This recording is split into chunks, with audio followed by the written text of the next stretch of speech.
Welcome to the Undisputed podcast. I'm your host, Jenny Taft. This podcast is the full show from today's episode of Undisputed from start to finish. We've got a busy slate, so skip Shannon. Let's get to it.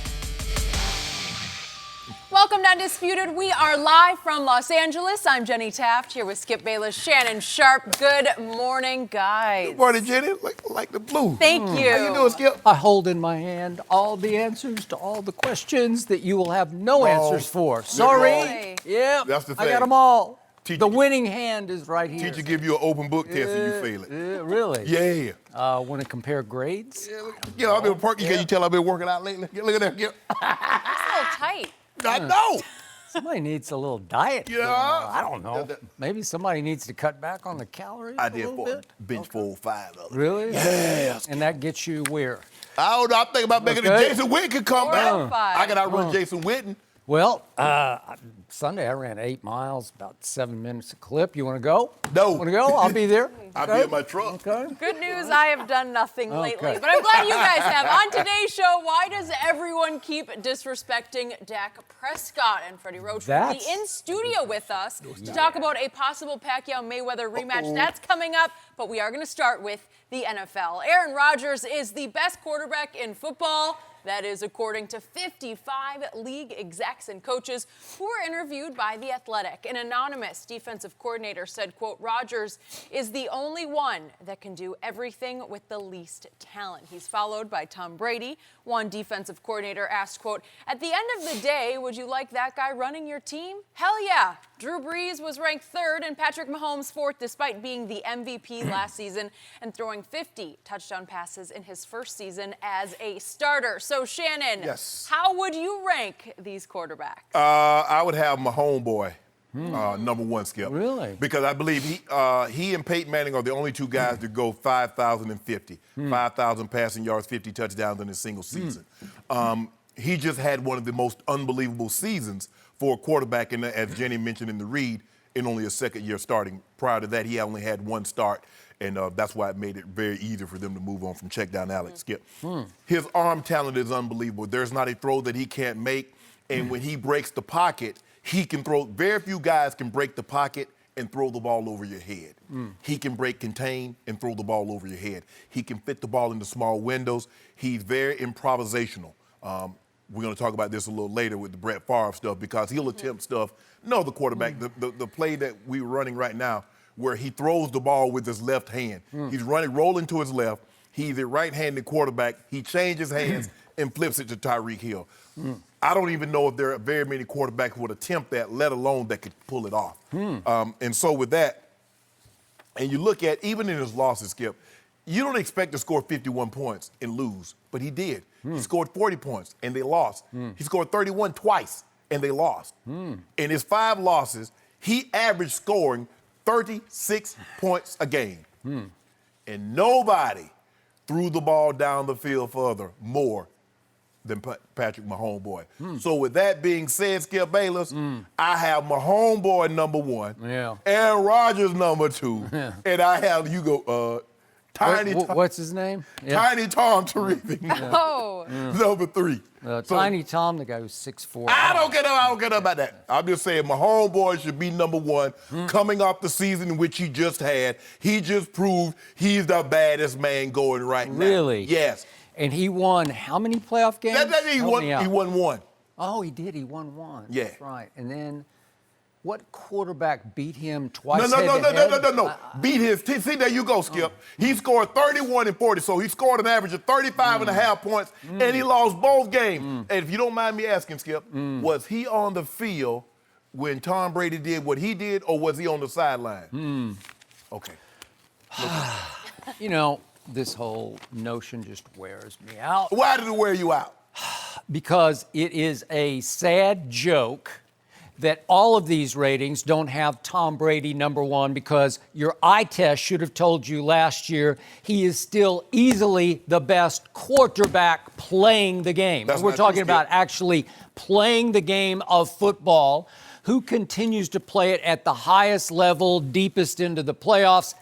Number 12 in Foxborough. It's not even close. And I know people get worn out of Tom Brady, and I appreciate that. I respect that.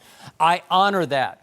But people need to honor him because there's still Pro Football Focus. It's the only one of these rankings. It came out just yesterday, and it breaks it way down with second, third level film study, and it says that Tom Brady is still the best quarterback going. And if I can just throw out a couple of numbers from Pro Football Focus here, it says that his passing grade on passes with 1 step of separation over the last 3 years leads all quarterbacks.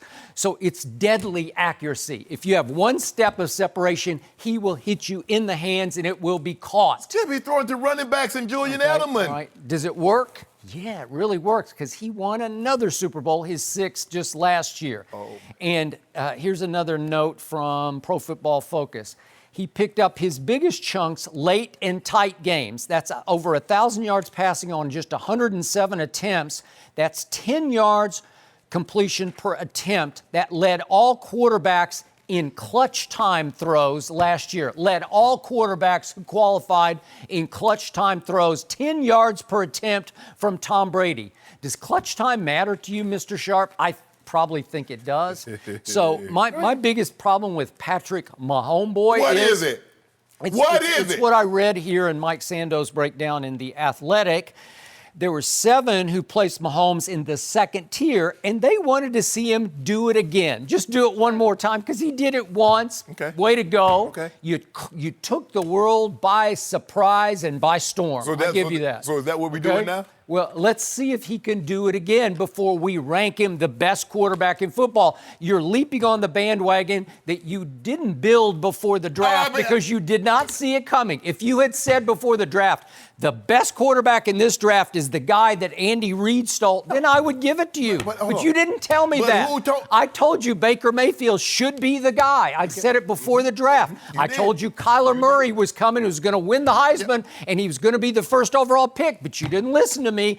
So at least I built those bandwagons before they rolled. Well, the car, look, I didn't assemble the car, but I got in early on the build. Okay. And I told you my homeboy was going to win the MVP. You told me Drew Brees, so I've been on this bandwagon. But Skip Bayless, here's the problem where I'm going to give you a little pushback. Did you know this, Jenny? I don't know if you noticed this, Jenny, because me and my research, Steve, we stayed up late last night burning the midnight oil. Did you know in 3 playoff games, so the divisional round, the AFC Championship and the Super Bowl, Tom Brady threw 2 touchdowns? Oh, well, no, it's not your turn yet. I think it was my turn. You rudely interrupted me. You handed off to me because you ran out of gas on your homeboy bandwagon. No, I'm just saying. Yep. Tom Brady in 3 playoff games, the divisional, AFC Championship, Super Bowl, threw 2 touchdowns with 3 interceptions. How dare you? How dare you? Let me finish. Against Patrick Mahomes' defense, albeit his defense. Terrible. In the overtime at Kansas City, he completed 3 straight 3rd and 10s. Who has ever done that before in an AFC Championship game? 3 straight 3rd and 10s. Game over, game over, game over. Nope. Hold on. Brady. Edelman, Gronk. At worst case, against that defense, I'm going 1 for 3, and on a good day, you catch me with the shoulder warm up, I'm going 2 for 3. And how about the game? How about the game you picked the Chargers to win at Foxborough? You picked it. Okay. Did you not pick it? Guess what Brady did in that game? 34. Let me get it right. 34 of 44 for 343 and a QBR of 87. Skip. What? Skip. That's outrageous. It was 41 to 14 before you could look up. That's one game. Well, I just gave you 2 games. No. Hold on. Are you going to mention those 2 interceptions that he threw in Kansas City? One of them in the red zone? Who won the game when it was time? See, now all of a sudden. In the 4th quarter and overtime in that game, Tom Brady threw for 180 yards at Kansas City in the cold. It was all-time outrageously I'm glad it was only cold great. on Tom Brady's sideline. Okay. It was a nice toasty. Was he the visiting? Yeah, he was the visiting team. Skip, all I'm saying is that Tom Brady has a top 5 rushing attack in the playoffs. If you don't mind me asking, who led the playoffs in rushing? What team? Yeah, I've been telling you that all along. You keep telling me Dallas is dependent on Zeke. I said, well, Brady's got a rushing game, too. Whoa. I'm just asking a simple question. It's what they do. Now, they do it by committee, although Sony Michel was pretty good. All I'm asking Okay, Do good. they have a top 5 rushing Sure. attack? Simple Yeah. yes or simple Yeah. no. Do they have a top 10 defense? A simple yes or a simple no. A top 10-ish. They were number 7 in scoring. Yeah, they were kind of mediocre last year. They were the number 7th ranked scoring defense, Skip. All right. Where was but Kansas City? it wasn't one of Belichick's better defenses. You would say that. They held the number 1 offense in football, scoring offense, to 3 points. And you say that wasn't one of Belichick's crowning achievements. Who controlled the game? Oh, because they controlled the football. The offense did. It doesn't. Who won time of possession? Brady's offense. Skip, it doesn't It matter. was masterful. Skip, it doesn't matter if you have the ball a little or a lot. What do you do with it when you have it? The Rams didn't do anything when they possessed the ball, thanks to Coach Belichick. See, the thing, what you always do is that you want to shift the argument. I don't know if you noticed this. QBR. Skip loves that stat because it takes into so many things into account. Yeah. Did you know who had the highest QBR in all of football last year, he Skip? did. Who did? The one-year wonder. No, don't do that. I won't do that. I'm not going to do it. You know, I got to say, I love this quote, the Mahomes part of this. I got to read this. Okay, because go ahead, read it. There's one executive, I don't know what he was, it says former head coach, said, you play for Andy Reid and you're going to have numbers, to the point that what's his name thinks he's a Hall of Famer. What's his name is Donovan McNabb. I love Donovan. He's a friend. But again, he's been saying I belong in the Hall of Fame. You can certainly make the case. Okay. But you can also make the case he's an Andy Reid product. Okay. Is Tom Brady a Belichick product? No. Tom Brady is the inventor of the whole offense. He runs that side of the ball.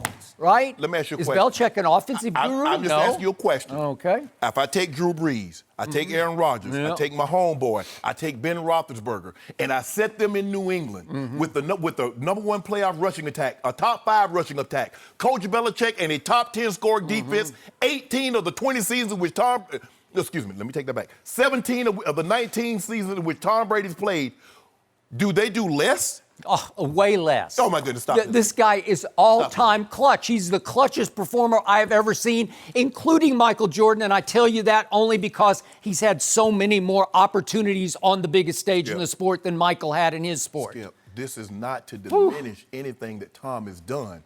But what happens, the problem that I have with so many is that when they lose, Coach Belichick's defense, did you see him give up 40 to Coach Belichick's defense? But when Coach Belichick's defense holds a team to 3 points in a Super Bowl, we're not talking about the first game of the season. We're not talking about when they shut everybody down the last game of the regular season when it doesn't matter. He finally made amends for what he did the previous year, which was allow Nick Foles, the backup quarterback, to score 40. What about What about the greatest you like show? that? What about the Does greatest, that not disqualify the genius? The first Super Bowl, the greatest show on turf, with 3 Hall of Famers. Orlando Place was the first ballot. Kurt Warner went in. Long time ago. Tom Brady won it. So we're going to discount that because Hey, that Tom was Brady. his first year starting. You know, did Patrick Mahomes win the Super Bowl last year? No. Was Tom Brady not incredibly, ridiculously clutch in that Super Bowl as a young quarterback, first-timer? Skip, in 3 playoff games, he threw 1 touchdown. He only threw 1 more touchdown. John Madden was up in the booth saying, boy, they better shut it down and play for overtime. Completion. 5 completions sets up a 49-yard field goal. If you don't mind me asking, what did Coach Belichick's defense do? They were great. That was him at his best. He's lost his fastball over the last He few just years. held the number 1 scoring offense to 3 points, and he lost his fastball. I think that was Sean McVay and Jared Goff's problem. But Skip, you ought to be ashamed of yourself. No, I'm not ashamed of myself. You should be ashamed of yourself for trying to discount what this man did last year at age 42. Skip, he beat Aaron Rodgers head-to-head. And guess what he threw for in the fourth quarter? 104 yards in the fourth quarter as they beat Aaron Rodgers' team 14-0 in the fourth quarter. That was in Foxborough. Again, I just told you what he did to Mahomes. Regular season against Mahomes, Tom Brady in the fourth quarter threw for 182. You like that? Man, it's ridiculously. I just told you what he did in the playoff game. Skip, you realize he's doing that against the 31st ranked defense. Okay, all right, but he's shredding. He's playing at a Mahomes, the kind of level you say Mahomes plays at. Who didn't shred Kansas City's defense? Nobody shredded it like that. Yes, they did. 182 in the fourth quarter. Did you see what Jared Goff did on the Monday night? This guy's 42 years old. Did you see what Jared Goff did to that defense on the Monday night? Yeah, I guess so. It was just hard for me to watch. You loved it. I told you I didn't love it. Why? I didn't love it. But Neither team complained. You know why you didn't love it? Because let Tom Brady hang 55 on somebody. You love it. So last year, Tom Brady beat Deshaun Watson in the opener. Then he beat Andrew Luck. Then he won at Chicago, which was no cakewalk. So now we're talking about Mitchell Trubisky. Then he put up his best numbers at Miami because he threw for 358, 3 touchdowns and no interceptions. Did he win? And your man Belichick Oh, just handed it That's my guy. back with a complete disaster of a breakdown. Am I right about that? No. It was just the Miami miracle occurred. Thank you, Bill Belichick. Tell me. And he forced Tom Brady to have to win a playoff game. He forced him to have to go win a playoff game at Kansas City. That game on that day should have been iced for Foxborough, right? Well, he could have saved himself if he didn't lose to Tennessee. He could have saved himself and not been forced to win a road playoff game if he had won in Detroit.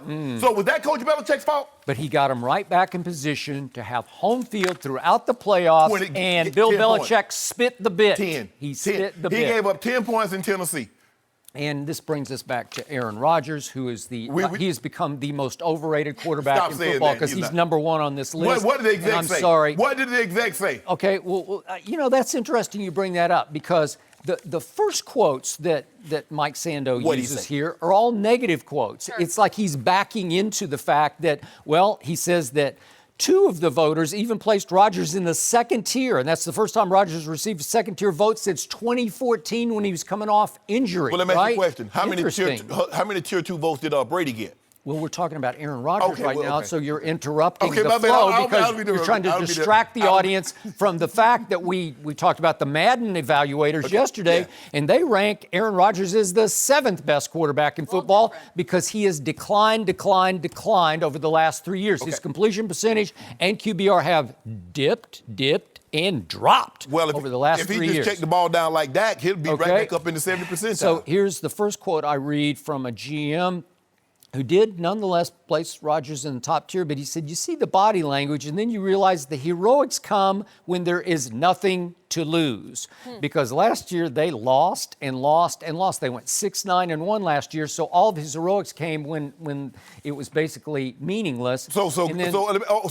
Hold on. I'll make sure I'm hearing you correctly. Yep. So that game against Chicago, there was nothing to lose. Well, that was the first game, right? Was there anything to lose? Well, I guess not. But then after that, they went 6-9-1. Did those games count? Or maybe you win the Super Bowl in the first week. I don't know. Maybe you got different rules in the Hall of Fame. They're not my rules. Let me ask you a question. Yeah. How many tier 2 votes did Tom Brady receive? Okay, we're talking about Aaron Rodgers, and I'm not finished yet because Mike Sando says those most critical of Rodgers raise concerns about him becoming less coachable. I think you would agree with that.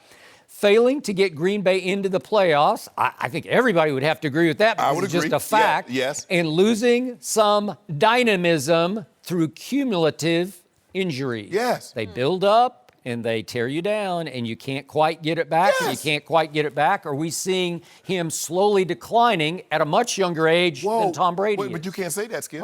Because you said Aaron Rodgers wasn't hurt last year. So that should be ill effect. You shouldn't have even brought that up because I asked you yesterday, and you said he wasn't hurt. You said he's not injured. So I don't know. I just. Why are you reading that? Well, then? he kept playing. He went 6-9-1. But over time, we're just talking about the cumulative effect. He is 20-18-1 over the last 3 years. Is that he broke his collarbone 2 years ago. Skip. Now you saw the man get injured. Opening night. You saw that, Skip. Why would you pretend like the man wasn't injured? Well, but he never missed a game. He just kept playing. I don't know how hurt he was. I always tell you, I don't know. If you play, what does Shannon Sharpe, what did he teach me? If you step on that field, you're healthy. I said if you step on that field, no excuses. Fans expect you to be healthy because they see the number and the name on the back. No excuses. Okay, I want you to remember you said that. And then here's the final quote I'm going to read about Aaron Rodgers out of this Athletic piece. Guys like Rodgers get canonized and put on a pedestal so high, it's hard for the coach to keep up. I think he's actually overhyped and maybe overrated by the media and the fans to the point that the coach cannot keep up. That's my take. No. What you know his take is that because Rodgers is so accomplished and what he's been able to do, you put him on such a pedestal that the coach, unless it's a Coach Belichick, is unable to reach him. Now, Coach Belichick could get through. Okay. Well, I don't think Aaron's going to be coached by Coach Belichick this year because that kid who's going to coach him is going to have a hard time getting through to him. No and yet question the about final quote from this coach who's talking. He did place Rodgers in the top tier, but he says someone, as in a coach, has to tell him, listen, if you do that again, I'm going to kick you in the, and I'll just say midsection. Yeah. Okay? Yeah. I don't think his new young head coach right. is going to say, I'm going to kick you in the midsection if you do that again. No. Although I think he has the mandate from above in the Green Bay hierarchy to do so, right? Didn't it sound like? Yeah. Okay. That's what he told him in a private meeting. Yeah. But he better not take that down to the field to Aaron Rodgers. It would probably be a big mistake. It would be a So grave now mistake. we step away from all of the above, and after the year that Tom Brady had last year, winning another Super Bowl, beating Aaron Rodgers head-to-head, beating Pat Mahomes twice, you have to conclude that he's easily still the best quarterback in football. It's proven. It's a done deal. It's a fact. Because this is what you do. And every time I tell you about the Super Bowl, you said, well, what about that throw? Well, I know a guy that almost made a career off one throw per game. His name was Tim Tebow. Now, Tom Brady is not even, I don't even watch, but I'm just saying this, Skip Bayless. Tom Brady did not play good in the Super Bowl. He did not play particularly well in the playoffs when you look at the overall. Now, he threw for a bunch of yards. Against the Chargers, you didn't think he played well? Skip, that's only one game. Okay, well, it's one of three. Does that count? That's 33 and a third percent. So you said he didn't play particularly well. He played all-time great at Kansas City. Sports, the only time 33 and a third is good. If you're playing baseball, you get a lot of money. If you hit the baseball 3 out of 10 times, you get paid a lot of money. But in football or in basketball, 30% is not good in anything. So it's 3-0 in the Super Bowl, midway through the fourth quarter, and all of a sudden Brady said, okay, I've had enough of this. Oh my God. And he goes, bing, bing, bing, bing, bing to Gronk, touchdown, ball game. But guess what? They would have won the game 3-0. He should have been the MVP. Stop playing. Oh, he did. He should not have been no MVP. Oh, please. Skip, think about this. Edelman won the MVP off his first half catches. Let this sink in for a second, Skip. Like you said, we're midway through the fourth quarter, and the score is 3-0. Okay. Coach Belichick, It happens. defense. It happens. It's a hard game. That's another virtuoso So- that's going to be in Canton. Are you saying that Tom Brady was slipping in the Super Bowl, that we're seeing decline in him? Skip, you saw that. Would you like to bet against him this year? You saw that. You Would like watched the to bet game. against him? Did you watch the game? You've gone 3 straight years saying this is the last year for Brady. Okay? This is it. Okay. This told is you- it now? Yeah, 20. Okay, Yeah, now we 20. got This it. Is it now? Yeah, I told you 20. Here we go again. I told you 20. Okay, so this is 20. it. Wrong again, No, I'm Shannon. not. No, I'm not gonna He's be going to wrong. play 2 more years he's to not. No, he's not. 45. Yep. Nope. And he's Nope. about to turn 43.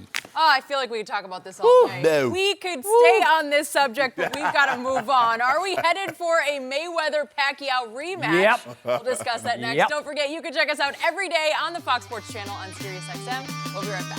No mercy.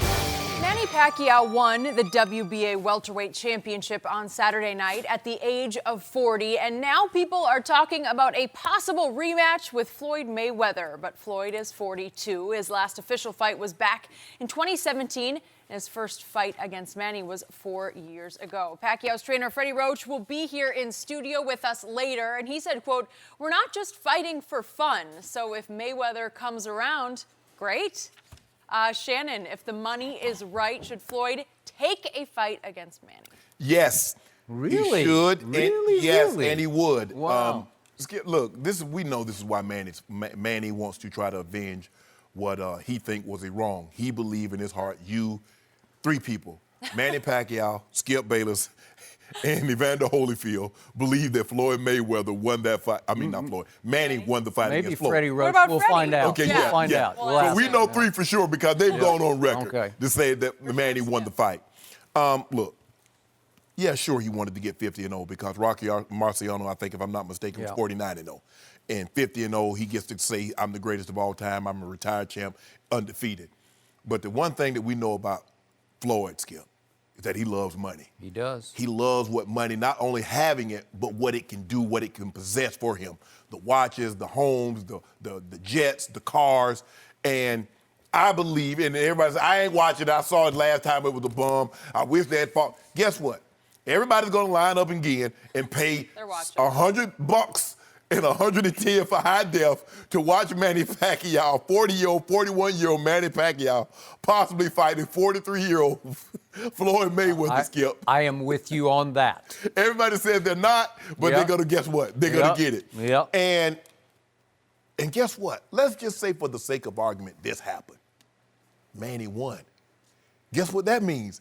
Even more money for a rematch, Skip. So Floyd Mayweather can stand to bank $500 million to $750 million in 2 fights. I believe he would be willing to risk that unblemished record for that kind of payday. And I think Manny Pacquiao showed enough against Thurman. Now, maybe they said he possibly could fight the winner of Sean Porter, Earl Spence Jr. Now, let's just say, when we're doing hypothetical here, he wins. He beats Porter or Spence Jr. That's got to be worth $300 million to Floyd. I think Floyd's willing to take that fight. Okay. So I want to go on record as saying I think you and I would agree on only one premise here. Would we have loved to have seen these two fight when they were 23 and 25? Yes. Yes. And it just didn't come to be. Right. For whatever reasons, Right. it never quite connected. Different weight classes, Right. different ranges of opponents. Right. And a lot of fight in 2009, 2010 when they were really in their Okay, prime. whatever. I wish we could have, but Yeah. we didn't. Right. And we got them fairly late in their careers. Yes. More than 4 years ago. Yes. And Manny tore his rotator cuff, and the reason I know this happened, he had to have surgery the next day. Now, you can make the contention he tore it during the fight, but I saw no evidence of that. Yes. All them swinging misses. All those swing and misses. Everybody's Everybody's going to swing and miss some at Floyd, if not a whole lot. I give you that much. But given that that fight was not pure to me, it was not fair fight, it wasn't a level playing ring, so to speak, I'll take it at 40 and 42, or to your point, 41 and 43 if we have to go that far out. But I would like to see this happen sooner than later. And yes, I will buy it, and yes, I will be all over it, and yes, I can't talk enough about it because Manny has been driven to get revenge. Yes. For years over this, and every time he's been on the show with us or wherever we've been, that's all he's talked about is Floyd. He takes shot, little quiet. He's not a real trash talker, Manny, which has sort of hurt his mystique a little bit. But he just knows it's kind of part of the hype. But when he talks about Floyd, it's not hype anymore. Yeah, he said he just run. He just runs. He just runs, and he's talking about running out of the ring and inside the ring, right? Yeah. So here's the point. Manny shocked me the other night, and I think he shocked you because he looked sharper, he looked quicker, he looked more explosive than he has at any time since going back before the Floyd fight. Yes. Well, okay, so he's reinvented himself. He's reinvigorated. He looked like a credible fighter because he beat a very credible opponent in Keith Thurman, right? He was undefeated and 10 years younger. Well, my issue, I didn't want to see two geezers get in the ring and just kind of like slap each other around. But that guy I saw the other night was not a geezer. Right. He looked like 40 going on 30. Right. And Floyd Mayweather Jr., I give him this. He was born fit. I don't know how, but he's just born, he's just fit. Yeah, he works out all the time. He's a naturally small man. So making 147 is nothing to him because he's probably walks around about 155, and 158. And I see him fairly regularly at courtside, ringside, wherever. Yeah, sure. He looks great. Yeah. He doesn't look like he's aged at all. Yeah. So do I think if you gave him, I don't know, 3 months to get ready, could he get ready? Sure he could. Well, I don't think they would fight. They wouldn't fight this year, Skip. It would probably be sometime early next year, February, March. You know, Floyd likes to fight on May 5th. For whatever reason, he likes Cinco de Mayo. He likes fighting on that weekend. Maybe. Normally things are scheduled around that time. Skip, Floyd is still confident that he could beat Manny Pacquiao. And he wouldn't fight Manny Pacquiao like Keith Thurman fought Manny Pacquiao. But in the same breath, Floyd wouldn't fight Manny like he fought Conor McGregor. Okay. So he's not going to be just in the pocket. He's not going to go toe-to-toe. Floyd is a counterpuncher. You touch him, he's going to touch you back 1-2. That's what he does, Skip. He pot shots and move. He's not going to stand toe-to-toe. Thurman got in his mind like, okay, I'm going to try and get him out of there. I'm going to go toe-to-toe with him. He's 40 years old. Guys get that age, they lost something, and I'm sure you surprised Keith Thurman. I mean, if you ask Keith Thurman right now, did you think Manny Pacquiao had that in him? He probably going to say, no, I did not think he had that. So, is it wise for Manny to risk ruining what he pulled off on Saturday night by taking on Errol Spence Jr. Like I wasn't sure he could beat Keith Thurman. I was doing kind of heart over head in my head, you know, like I think he can, but I'm not sure. Well, I'm less sure he could beat Errol Spence Jr. Yeah. So are you going to risk this mega fight? Because right now we don't have a mega fight that we're looking forward to. We don't have a UFC mega clash, do we? Is there anything where we're saying, I can't wait to see that? But to your point, hey, if it's Manny and Floyd again, will you? Yes, people will line up to watch We it. thought we was going to have a mega fight between Anthony Joshua and Deontay Wilder. Okay. And then Ruiz said, how about no? I know. And so now, and even then, it's not quite mega to me. Right. I don't know if the star power is anywhere near this kind of star. This has history to it. well, yeah, because you're dealing with an 8 division champion, you're dealing with a 4 or 5 division champion. Arguably, you know, you making the case. You can make a case that Floyd Mayweather is the greatest boxer of all time. You can make a case, and you can make a case that Manny is one of the greatest of all time. Absolutely. If you look at the rise through the weight classes, right? He started out fighting at 106, and he comes all the way up and wins the title at 154. It is incredible. It's ring royalty, and even though we got 40 and 42. If you put them back in the ring together, I think people know in their hearts, in the back of their minds, this is special stuff. These are two, all-timers. Right. Okay? I thought Manny was washed, Skip, because he had lost the ability. He wasn't knocking. If he had fought like this against Jeff Horn, he'd have marked the floor with Jeff Horn. I'm like, that night, I thought that's it. That's all. Like, who is this? I'm like, somebody kidnapped Manny Pacquiao. They know where that's Manny Pacquiao. Because he got elected, he's a politician, and he's got responsibility, and he's got all sorts of, and so many people are pulling at him from different directions, and he's given a lot of money to a lot of charitable, a lot of contributions in the Philippines, and then what's left of him? Exactly. Well, somehow he got himself back together. How about this, Skip? This fight might be closer than you think. Guess who promotes Manny Pacquiao now? Al Heyman. It's a weird cross. Yeah. Yep. Now Al Heyman, you don't see him. He don't say much. He's old school. He stays behind the shadows. But he like making big money too. And that's be a big old payday. Skip, that's another $500 million fight. I don't care how you slice it up. Because like you said, because there's nothing big on the horizon. Maybe if you had a UFC, you had Jones and Cormier or something. You had Conor McGregor was going to fight Nate Diaz or somebody like that, or maybe Khabib again. But there's nothing on the horizon. There's nothing that moves the needle in combat sports right now. Nope.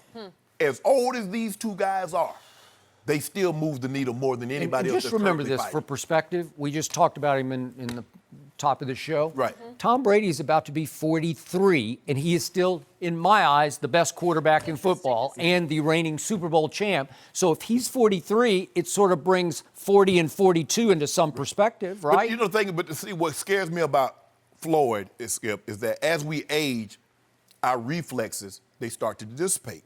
Now, imagine how quickly they dissipate when you're not doing what you normally do. Because if you're used to walking and all of a sudden you become stationary, all of a sudden it starts to bother you. Floyd hadn't really fought, Skip, in 2 years. 2 years, which brings me to a quote I'm going to read from, I was talking to a boxing insider I cannot name, but I was talking to him last night, and here's his quote. Floyd's spend rate has to make him need a fight he may not want. So think about this. The spend rate as in he spends. Money. Yeah, exactly. He spends. Yes. Every time I look up, he's flashing big money. Got a bundle. And I ain't talking about the cable package. Are you bundle, Jenny? I'm talking about home bundles. Yep. So the point is, he may not want that Manny that he saw Saturday night because it's some risk to 50-0. Do you want to risk 50-1? Well, now we get back to the nickname is Money Mayweather. Yes, money is more important to him than 50-0. Oh, boy. Right? Yeah, of course. Because guess what, Skip? If I risk that for 50 and if I'm willing to risk $250 million for 50-1, well, I damn sure would risk $300 million for 50-2. Okay. And that's what and like you said, the sprint rate. Skip, that lifestyle that this man has, private jets and staying in probably $25,000, $50,000 a night rooms for weeks on end. How many cars does he own? I don't know. But I saw one, he had 7 Rolls Royces. He got he got 2, 3 Bugattis. Who needs 7? He got Enzo Ferrari. I mean, come on, man. Okay. Yeah, it costs money. Okay. Listen. The man bought an $18 million watch. Skip, they're billionaires that don't have 18. Normally, when you have that kind of money, normally people buy paintings, something that appreciates in value. You know, you hang up, a Picasso or a Rembrandt or Degas, something on the wall. You don't normally buy a watch. Or you don't normally, but I like my bag. They call me, they call me the, king of the Louis Duffel. Well, he the king. What they call they call me the king of the Louis Duffel. They call you that? The king of the Name yourself that name. So that's why you just go to the airport every afternoon and just walk around with your duffel Yeah, on. the king of Louis Duffel. Duffel. But see, Floyd got them Hermes. Them Hermes. Yeah. Now, them things, Skip. I know, I got it. Yeah. And then he got bundles in them bags. Man, you see that money he walking around with, Jenny? Yeah, it's scary. That's a meal. That's a meal, Skip. Okay. So I will conclude this discussion with what I tweeted yesterday afternoon, which is, Floyd, I dare you to get your you-know-what kicked by Manny Pacquiao. I dare you. Skip, for 300, I dare you. Skip, for $300 million. There are a lot of people take ass whipping for $300 million. All right. And Floyd might be one of them. This Manny is on a mission. Oh, he look good, Skip. Yeah. I mean, like I said, but Floyd is not going to fight him like Keith Thurman now. So, look, Floyd is if you expect fireworks because they say style makes fight. Skip, if you go into a fight, if I got a bat, you got a bat, that's going to be a very interesting fight. But if you come with nothing and I got a bat or a chain, that ain't going to be no good fight. Nope. Well, Floyd don't come to fight, Skip. You know what he comes to do. He'll come to throw a pot shot here to poop. I'm over here, come follow me around, poop, poop. I'm over there, follow me around. That's what he does. He's not going to go toe-to-toe like Thurman was willing to slug it out with Manny son. Yep. Oh, I want this to happen now. You guys have me all ready Why? for it. You know what? You want to be at this one because you want to see Floyd go down. That's all you wanted to fight for. You wanted him to go down. I am willing to get splattered with Floyd's blood at ringside. I am. willing? Yep. And plus, you want your money back that you lost to Pops on that suit. We could double or nothing on that. No mercy. We're going back to the NFL. 55 NFL execs and coaches were interviewed by The Athletic, and they say Carson Wentz is a much better quarterback than Dak Prescott. Wentz was ranked as the 10th best quarterback in the league, while Dak was ranked 17th. All of the quarterbacks were placed in tiers, and Wentz was in the second tier, while Dak was in the third. An offensive coordinator said about Wentz, quote, he has great confidence, great stature, big arm, competitive, while a GM said Dak, quote, has some it factor. Some it factor. Interesting. I want to know what Skip had to say, but Shannon, do you agree with those rankings? Skip, I just want you to know, I was called by several people asking me to chime in, and I refused to because I'm like, if I chime in, Skip gonna say this is a bias, it's tainted. You have inside information. So Mike Sando called you to get your response? Yeah. Because he already know. Skip, why? Help me understand this. Why is it you can't see what everyone else can see? They say, Skip, the blindest man is not the man that can't see. It's the man that chooses not to see. You choose. That's well said. I'm glad you brought that up. You choose not to see this. No, the world chooses not to see. Skip, look, at the end of the day, Wentz is just better than Dak. His ceiling is higher. If you take the first 3 years, if you say Dak played great his first year, if you say he played great his third year, those 2 years still wasn't as great as Wentz's second year. Wentz was going to be the MVP. Now, the only caution that I have with him is injury because I have yet to see him play a full season. Something goes wrong. Is Dak more durable? Absolutely. But he doesn't give you the potential upside, the Super Bowl, Hall of Fame credentials that I believe that Carson Wentz possesses.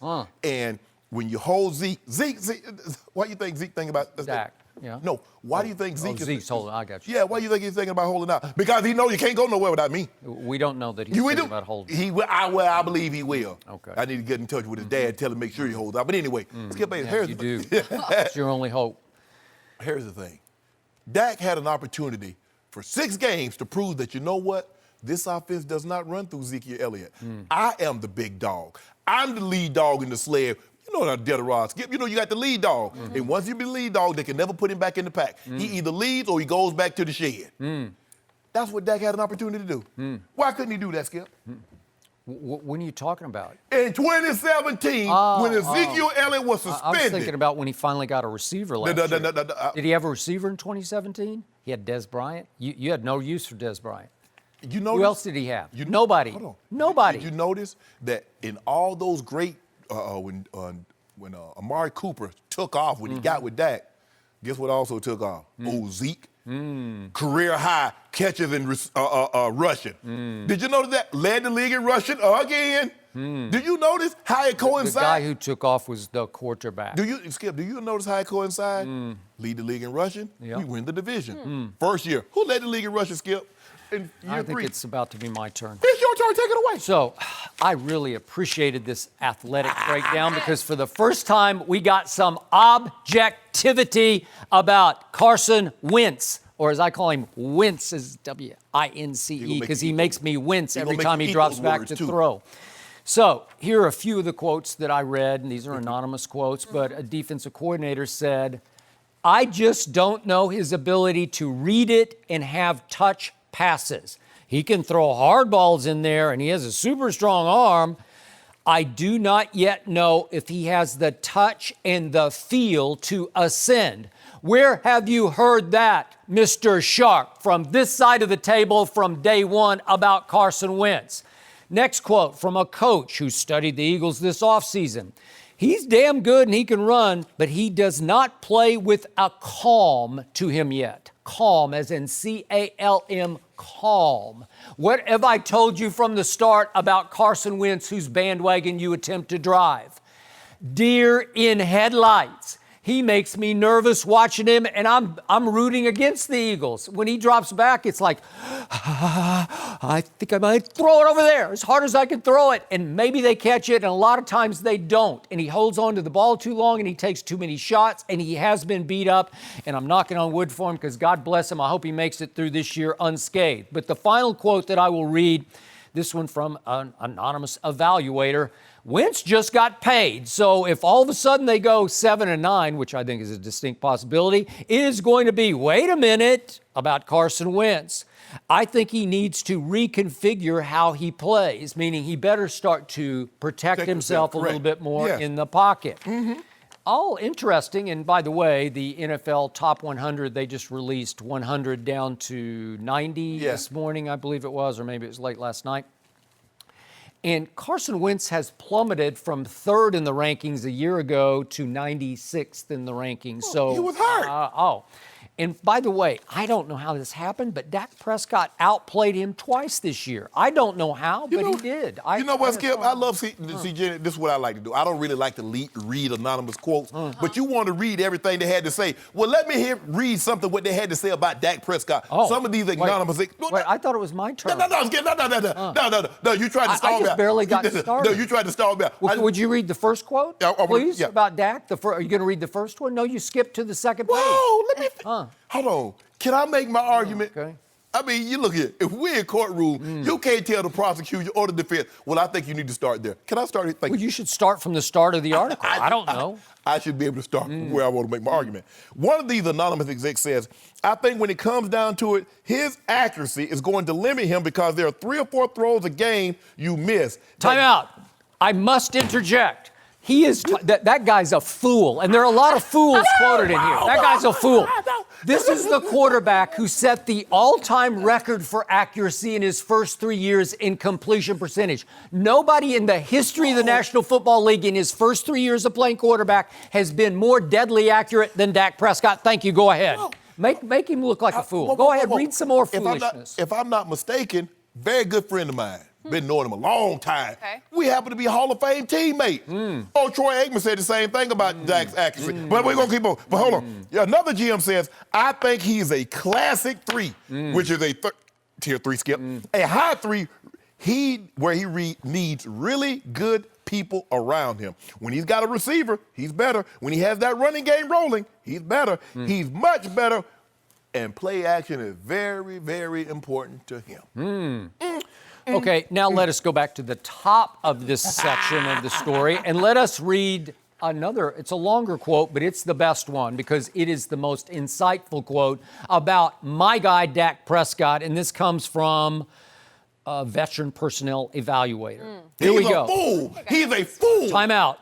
When they got Amari Cooper, he really ascended. Throw in the O-line, the running back. They had Randall Cobb in the slot.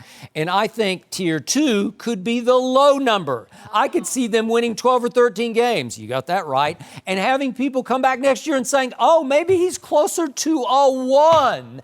That's what I've been telling you all along. That's what you're about to see. The planets are aligned for the team on the verge, the Dallas Cowboys, to break out because the quarterback got a receiver. And once he got that receiver last year, that team went 7-1 with Amari Cooper, and he threw 13 touchdowns to only 3 interceptions. And he was 3rd over the last 8 games of the season in the NFL in completions. And he was 4th in completion percentage. He was just lighting it up. He was 5th in touchdowns over that last 8 games. Yeah, I mean, look at what. Wow. I mean, look at what they said he needed. He needed a receiver, strong running game, O-line, defense. Everything. Well, hell, I mean, if I get Jeff Bezos money, I could be a billionaire. Who had the best QBR in the playoffs? Not Tom Brady, not, dare I say, Aaron Rodgers. He wasn't in the playoffs, and certainly not my homeboy. It was Dak Prescott. He had a 78 in 2 playoff games. That's the average of 2 playoff games. That was the number 1 QBR. Yeah. And what did he take home? Okay. Well, was it his fault? Because he outplayed Jared Goff in that game. He did. He outplayed him. Well, I want you. Well, the last quote that was written, and this guy seems to be, he knows what he's talking about. He says he's sturdy, he's tough, he doesn't get hurt, he has some it factor, some in quotation. They put that in quotation. Oh, that was me. Depends how you emphasize that. If you say he has some it factor, if you emphasize the it factor. So you're reading it the way you want to read it. Oh, if that had talking he didn't say he has some it factor. He said he has some it factor. It factor. So is that what they told you to put the emphasis at Vanderbilt? Okay. You know it's right. Oh, yeah, that's your Shakespearean, because the rising and the falling of the voice. That's, that helps with telling a story. But anyway, the 3 needs a good run game and a strong defense. I think that's Dak. Okay. The 3 needs a good run game and a strong defense. I think that's Dak. Or you want me to read like this? I think that's Dak. I think Dak Prescott has led the NFL in game-winning drives the last 3 years. And I think Dak Prescott was the starting quarterback in as many victories as any quarterback has the last 3 years except for Tom Brady. How do you explain that? My guy has won the QBR title. My guy was going to win the MVP had he not gotten hurt. You know that, and I know that, Skip. I don't know that for a fact. You do know that for a fact. All I know is that Nick Foles took over and played 2 of the greatest playoff games I've ever seen, and should have won 2 road playoff games last year if Alshon hadn't dropped the ball in New Orleans, and he's ranked below Dak Prescott in this ranking. Nick one Foles. Spot. Your guy, one spot. Your guy's one. Wow. Skip, I keep telling you. I am on record. This is going to be the year of Dak Prescott. Book it. Book it. Here come the Cowboys. Right. I mean, look, 17, there's 32 teams. What does that tell you, Skip? What does that tell you? What is 17 or 32? What did that tell you, Skip? How do you explain that Dak Prescott has he's faced Aaron Rodgers 3 times in his career, 3 times? And took 2 L's. And he outplayed him all 3 times, and he has an average QBR against Aaron of 80 to Aaron's 62. I don't know how that happened. How could you be a tier 3? You know what? All these guys are going to be crying tears when they watch Dak ascend. The operative word is ascend. But why do you do that, Skip? Why do you do that? I'm not going to do. He's going to do. No, number 4. You keep telling me that he went head-to-head with Aaron Rodgers. He took 2 L's, but you say he outplayed him. Well, you always tell me Pat Mahomes can't play defense, right? Hold on, but when I tell you my homeboy outplayed Aaron Rodgers, who won the game? I have heard that before. But now we're just waiting to see what Dak does. Well, What'd we got you say cases. again? You said this is it? This is the season? The year. This is Well, the we got year. our cases to do on This that. is it, I'm sure. We'll have plenty. Should the Browns already be worried about Odell Beckham Jr.? Yep. Discuss that. No mercy. Odell Beckham Jr. had an eye-opening interview with GQ magazine. The writer, Mark Anthony Green, was here in studio with us yesterday, and Odell talked about his famous catch against the Cowboys, his emotions on and off the field, why he's happier now in Cleveland, and that he felt, quote, disrespected when he was traded by the Giants. So, Shannon, what was your biggest takeaway now? Well, the article reinforced what I thought about Odell. Odell is about himself. he's a guy that did things to get attention, and when people looks at him, he says, leave me alone. Skip, he dyed his hair for a particular reason.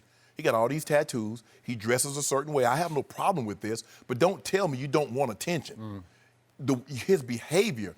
Skip, the thing that annoys me most about today's athlete, especially football players, is that when they exhibit behavior that I don't think is conducive for winning, it's because I want to win so bad.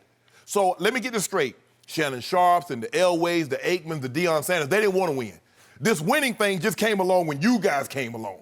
So that's why I'm acting out like this. This is why I'm kicking the net. This is why I'm getting penalties, because I want to win so bad that I can't. That's a part of it. Learning how to channel those emotions. That's what I always tell guys, take the emotion out of it, bro. Well, there's a double standard. When Tom Brady start getting penalties on the field that cost his team, then I'm going to say, you know what, Odell, you're right. I get it. I get the passion, and sometimes they say, well, that's passionate, and that's, he's being disrespectful, and he's being a malcontent. I get all that. But Tom Brady isn't costing his team penalties with behavior on the field. That's the problem that I have with Odell. Odell did all this. I told you that catch changed the life, didn't it, because it's still, you got to get that simple out there.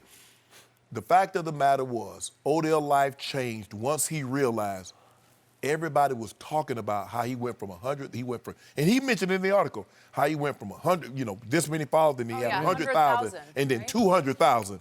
And he's like, hold on, wait a minute. Overnight. But we lost. I don't need to win.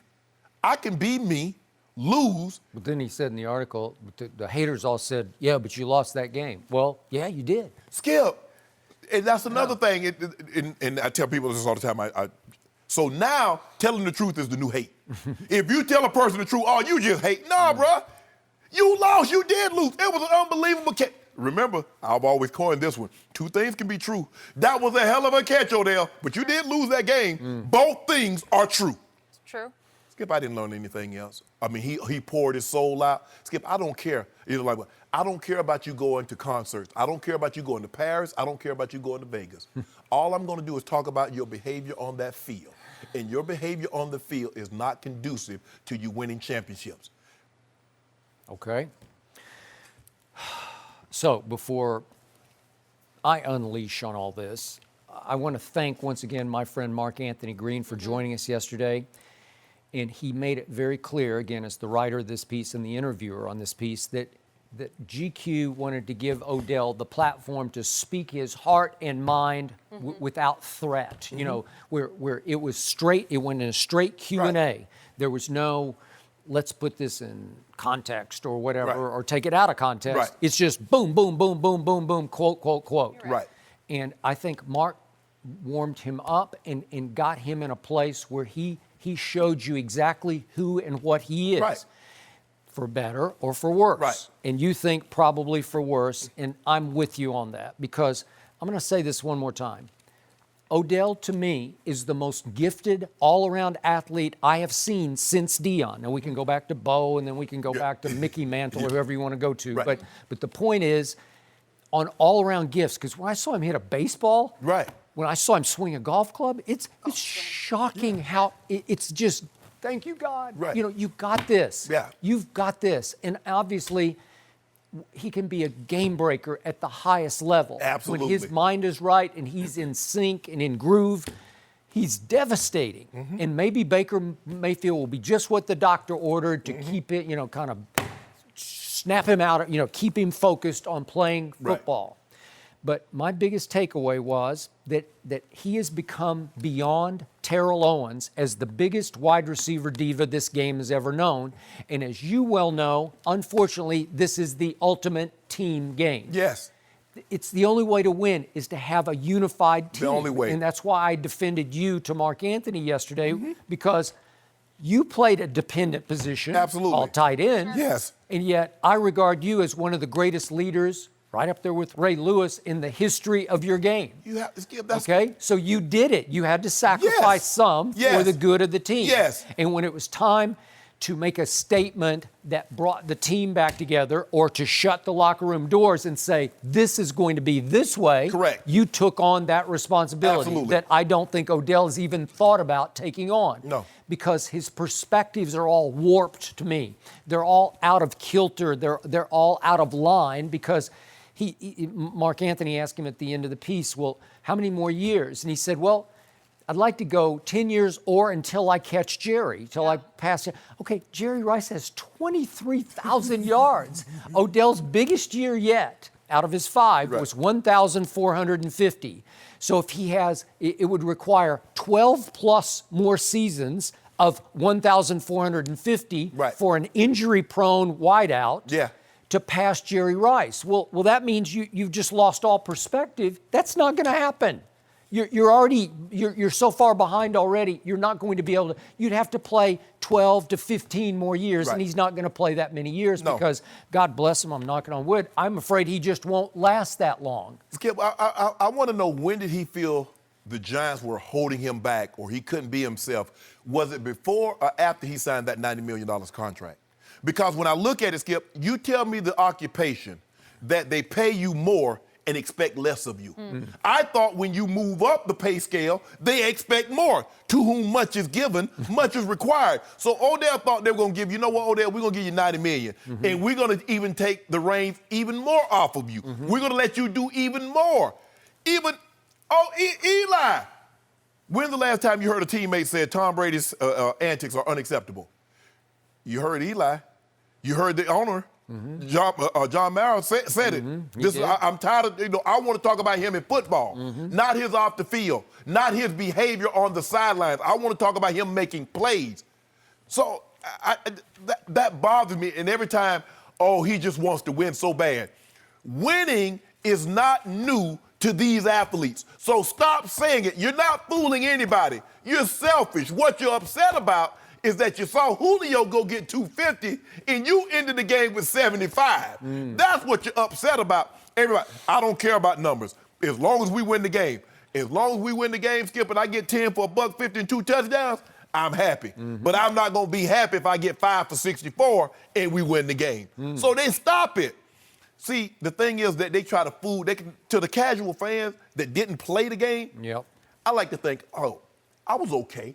So I know what you're talking about because I've been there, because I've had to bite my tongue a lot of times with seething because I saw what some other guy got and I didn't get that. But you know what, Skip Bayless?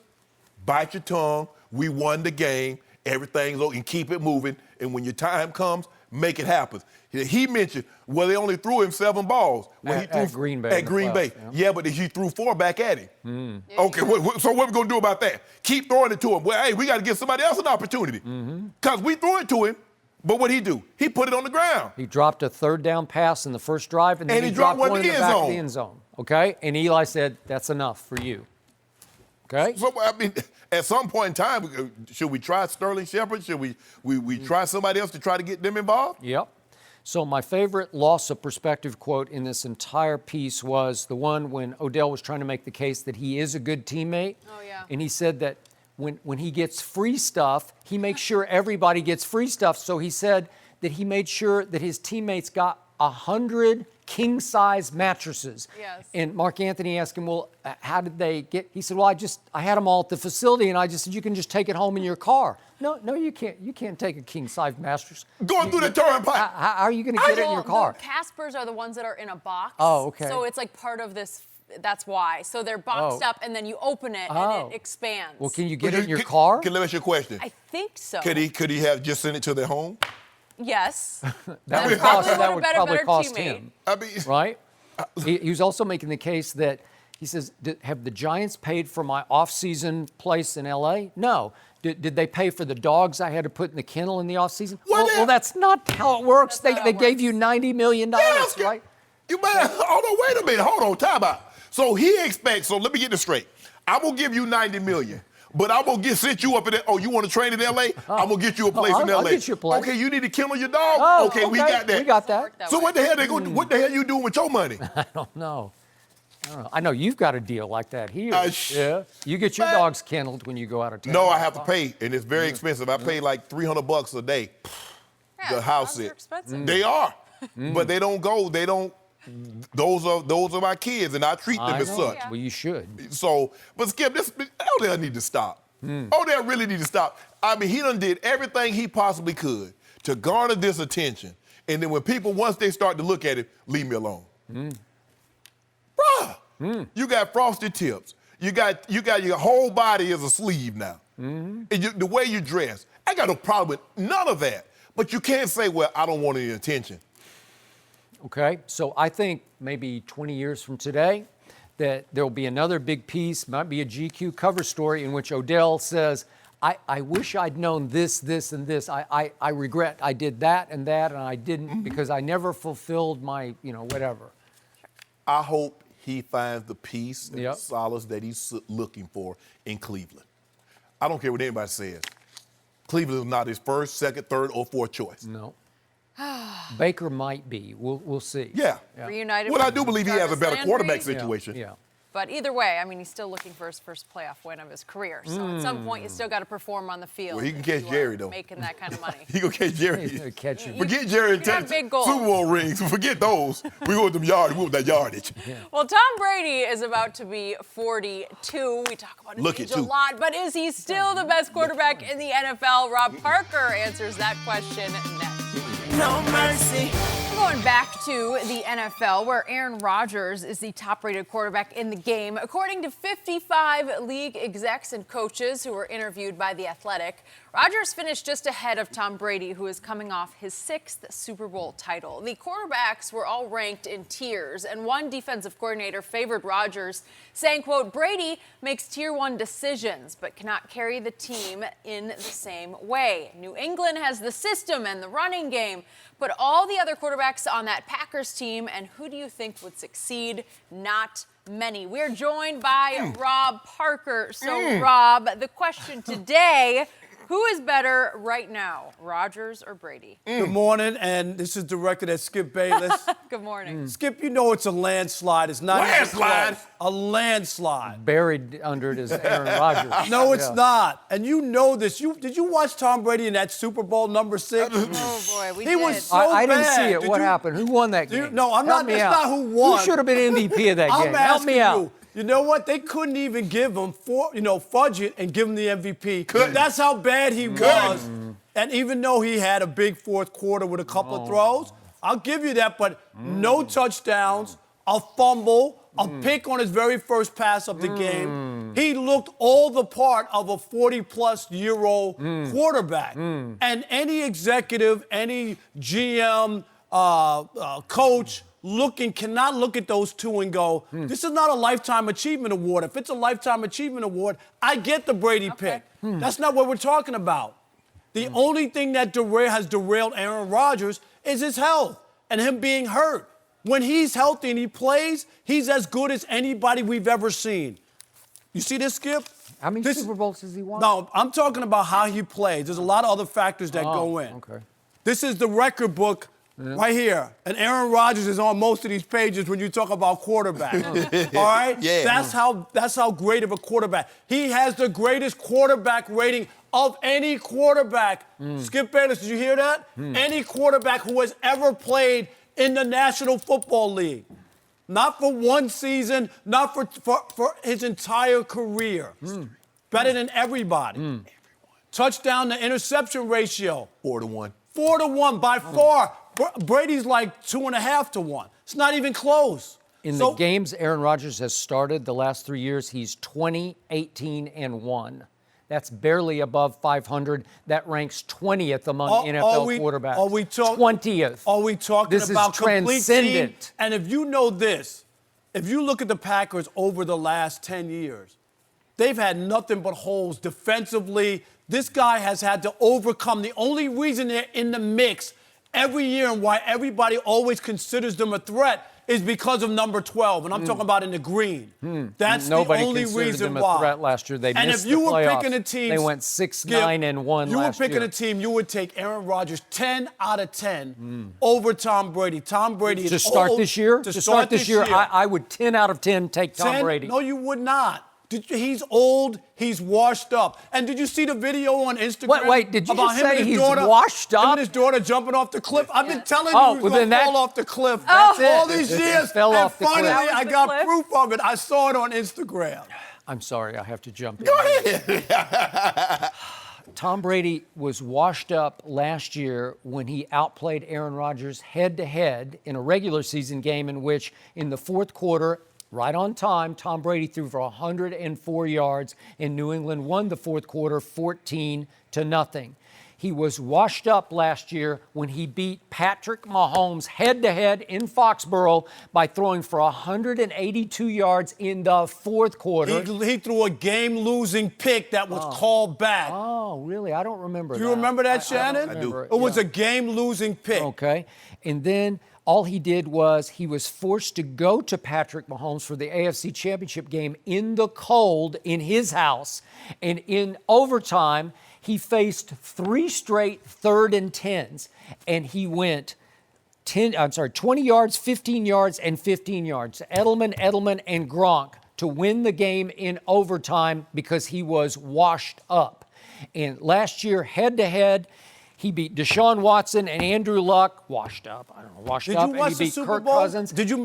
It's funny you then haven't mentioned the he Super beat Bowl. Phillip Rivers in the first playoff game by going 34 of 44 for 343 yards, a game that he picked the Chargers to win in Foxborough, and it was 41-14 before you could even blink. Can you read your Super Bowl notes? 41-14. Where are your So Super he Bowl won notes? that, and then he went and beat Mahomes in overtime in Kansas City, and then in a 3-0 game, mid-fourth quarter, what happened? Tom Brady happened. He's the clutchest player we've ever seen in any sport on the biggest stage of his sport.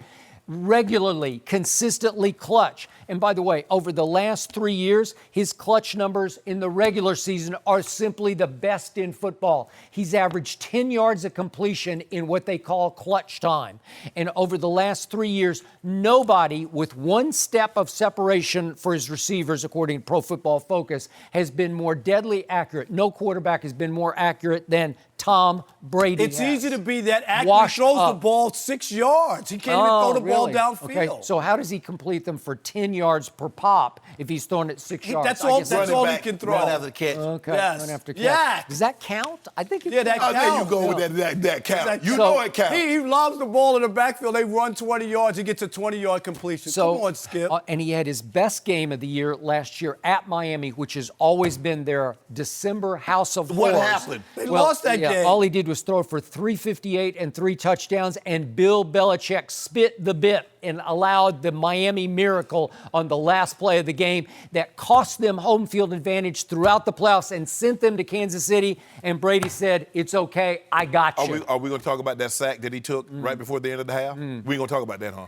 Well, we can talk about any of the nitpicks you want to talk about, but all I know is they should have had home field advantage throughout the playoffs, and he won his 6th Super Bowl because he played 2 of the greatest playoff games you will ever see Tom played. Brady has now won 2 Super Bowls out of his 6 with throwing 1 touchdown. The first year that they won, he threw 1, Yeah. and last year 0. He has 2 of his 4 Okay, Super Bowls. but And the I can throw give of the you game was 29 yards to No, it- Gronkowski in the Super Bowl that got them to the 2.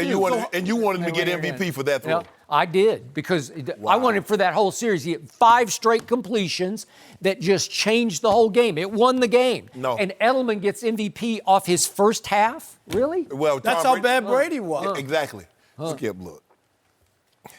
Aaron Rodgers just can make throws that Tom Brady can only dream of. But you're living in the past. Skip. He's a relic. You see he this? is overrated and overhyped. And- He is the one who has been in decline. Look at his numbers over the last 3 years. 25 down, and 2. down, down, 25 down, touchdowns, down. 2 picks. What a terrible year that was. I don't know if you noticed this, but did you notice that only Patrick, my homeboy, threw the ball 20 yards down the field more than Aaron Rodgers? Tom Brady was tied for 13th. You see, the difference between Aaron Rodgers and Tom Brady, as long as Tom Brady is here, this is what they call the script. As long as he's here, he's good. Aaron Rodgers, throw that away. No. Well, do they have a fourth quarter script in New Why England? not? Look at this. I think the script is thrown It's out my the turn. window. Tom Brady's calling all of his own plays in the fourth quarter. Book it. And plus, Aaron Rodgers had to work with a lot of rookie receivers last year, Skip Bayless. You do know that. Edelman, Gronk, those guys, Hogan, they've been in that system. And so, and Jimmy Graham, and I know Jimmy, he's had a great, but Jimmy Graham is not the same Jimmy Graham that left New Orleans about 5 years ago. He's not that guy anymore. You just put Edelman and Hogan on pedestals they're all-timers. No, Skip, and sometimes it comes down to rapport. Give me a guy that has a great rapport with his quarterback, as opposed to somebody that has immense talent and they're not on the same wavelength. You see how Devontae Adams and Aaron Rodgers, the rapport they have. Well, Brady has that with all his receivers because that's the trust that he has in them. And then James White out of the backfield, the running back, Burkhead. Come on, Skip. Come on. Thank you. Thank you for making my case. How come Aaron Rodgers has the greatest quarterback QBR quarterback rating of any quarterback in the history of the league? Give me that. If he's so bad and he's not that guy. He shattered the all-time Pro Football Focus record last year for throwaways, which means he would look at a play and say, I'm not going to risk that. I'll just throw it in the third row. And they went 6-9-1 in large part because he wouldn't take the shot. But guess what? Take the shot. Rob, but you know what we did? We killed Aaron. We killed Brett Favre. We killed Eli for throwing interceptions when they should have thrown the ball away. Now we punishing Aaron Rodgers for not turning the ball over, throwing it away. We say, well, he got to make that play. What play? 6-9-1. That's all I know. Sometimes 6-9-1. The best plays are the throwaways. Live to see another day, Skip. Don't just throw the ball up for grabs. And all I'm saying is his body of work, what he's able to accomplish with that. If that Green Bay Packers had an average defense, he's played 3 playoff games where the defense has given up 40-plus points. Tom Brady's had one in his whole career, and that was the Super Bowl. That was it. Other than that, Aaron Rodgers does it regularly, Skip. You know it. You're living in the past. No, you're living in the past Aaron with Rodgers Brady. is living on reputation. Tom Brady just keeps on keeping on. Tom Brady didn't have a good year last year. He had a great year. Did we watch the Super Bowl, Skip? I want you to the last we saw of Tom Brady. Yeah, the fourth quarter? No, I'm asking you. He was washed up. He had less than 200 yards. You can't tell me you watched that game and didn't look at him and say, he looked like a 41-year-old quarterback on the other way, going the other way. You're going to bet against him this year? Yes. Okay. So what do you want to bet? What do you got him going in the Super Bowl? What do you want to? How about the AFC East? That's he's too washed easy. Up. Oh, it's too easy. He's washed up. That's too easy. You told me he's washed up. That's what he's done his whole career. He's eaten off of the AFC leads where he has 5 or 6 wins every year. Every year because of Buffalo and Miami. Okay, and well, if he's washed up, there's no way they're going to make the playoffs. Is that what you're saying? Let's just bet that. No. Yeah. Then Let's bet that. Skip, all you got to do is you win in the division, you're in the playoffs. But if you're washed up, you're done, man. I'll bet you that they don't make the AFC Championship game. How about that? Let's do that, Skip. Who knows that's what could happen? No, that's a fair bet. You got to make Okay, Come I'll on. take. I put my money where my mouth is. You got it. What do you want to bet? Mr. C's. Okay, all right. Mr. C. Can Mr. I come to C's. that one? Yes. Okay. And I'm ordering the lobster. Thank you for joining us. That's too easy. As always, we have some very interesting new All they have to do is details win one game. about Kawhi's move to the we do. Clippers. So Yep. we will discuss all of that. Here we go. No mercy. So how about this? New details have emerged on how Kawhi Leonard became a Clipper and not a Laker. The Athletic was told by someone involved in the process that, quote, when Magic started telling the media about the meeting he had with Kawhi and Dennis, that sealed the fate of the Lakers. That was when Dennis and Kawhi decided we can't trust the Lakers as an organization. The Clippers reportedly also looked into pairing Kawhi up with superstars, including Bradley Beal and James Harden, but neither was available, and they wound up making the surprise trade for Paul George. Shannon, what is your reaction to these details? This is what I don't get. I mean, there's a lot of double talking here, Skip. On the one, they said Magic messed it up, but in this same article, Skip, it says elite players like Kawhi earned their stripes, and he was not going to be a guy that joined a so-called super team. One source close to the situation told Shams. Now, if the super team forms around him, there's nothing he can control. So in other words, Skip Bayless, I don't want to join a super team, but if you build one around me, a super team, I'm good with that. It's the old antiquated way of thinking. as long as teams put teams together, well, I ain't have no control over that. Well, Plus, it takes the pressure off you. Yeah. Make it seem like you're not controlling the situation. We know Kawhi held the Clippers' feet to the fire, saying because they didn't try to sign Paul George in the offseason. This came about because Kawhi says he wanted to play with another superstar. It's being reported. He reached out to KD. He reached out to Kyrie, Jimmy Butler. Now we're finding out. Called Daryl Morey. Is James Harden available? Is Bradley Beal available? Look, this notion that Kawhi didn't want to join a super team is all hogwash. He understands that in order to win in this league, he got luck. Look, for no other way around it. Kevin Durant's healthy. Klay Thompson healthy. We're having a different discussion. Kawhi's still sought after, but we're not. I mean, they make it seem like now all of a sudden he's a Mount Rushmore player. No. Sound like me. No, look, I think he's still the best two-way player in the game. He had an unbelievable run last year. But slow down this notion about Kawhi. And yes, Magic Johnson should have never told. And I don't know if they told Magic not to tell. I don't know what was given. But he didn't do them any favors. But my question is as simple as this, Skip. If you didn't want to join a super team, why are you even talking to the Lakers? Because LeBron and AD was already there. They were not going to have to add pieces. They were there. So why are you talking to the Lakers if you're uninterested in joining a super team? Unless you needed to throw that smoke screen out there to them to put that fire to the Clippers so you could get to your ultimate destination. Some of that, and also you want to hold up the Lakers from going after anybody else who would have been available earlier in free agency. You want to keep them hanging on till the bitter end, and then you want to drop them on their heads. Well, the Lakers had already given up. They didn't have anything else to give, Skip. We didn't have anything else to sell. They had basically... You're a we now, right? No, I'm just saying the Lakers. The Lakers had given up everything to get AD. So they had no more pieces. Yeah, but earlier in free agency, if they'd just known flat out there's no way that guy's coming here, you could have pursued any B-level free agent. You gonna play $15 million for Terrence Ross? Well, not Terrence Ross. You could go higher. You could go after Jimmy Butler. You could have. We good. Oh, you good now? It's easy for you to say in hindsight. No, Skip. No. I made it abundantly clear. The max slot is available. You get Kawhi or you spend it wisely. That was simple. It wasn't no Jimmy. It wasn't Kawhi. It wasn't Kyrie. It wasn't Tobias Harris. It wasn't any of those other guys. You got a max slot. Yes, I would have loved to have Kawhi, but once he made his decision, I don't have a problem with that. But this notion about Kawhi didn't want to join a super team. Why are you talking, Skip? I don't want to live in Malibu, but all I'm looking at is property in Malibu. Yeah. What sense does that make? Doesn't really. Well, again, he did not want the spotlight heat of saying, I'm now on a team that is the maybe the biggest prohibitive favorite in the history of the NBA to win the championship. He wants no part of that. Right. And I also believe, which is not involved in this story, but I think he wanted no part of having to play in LeBron's shadow or to be the potential scapegoat for the quote-unquote GOAT that you call LeBron.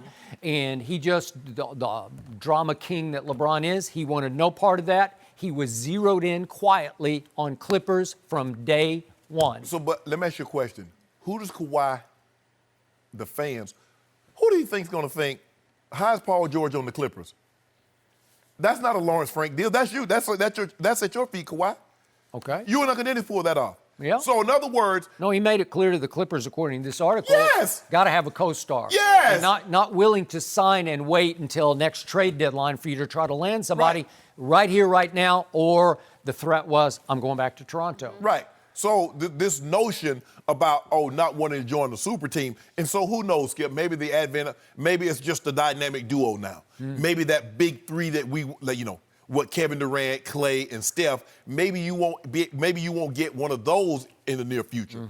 But maybe it's going to be the dynamic duos, and then you can put some auxiliary pieces around there, enough of those, and see what happens from there. Okay, so the first line of this piece that caught my eye was this one about Steve Ballmer, the owner of the Clippers, the wealthiest man in the NBA.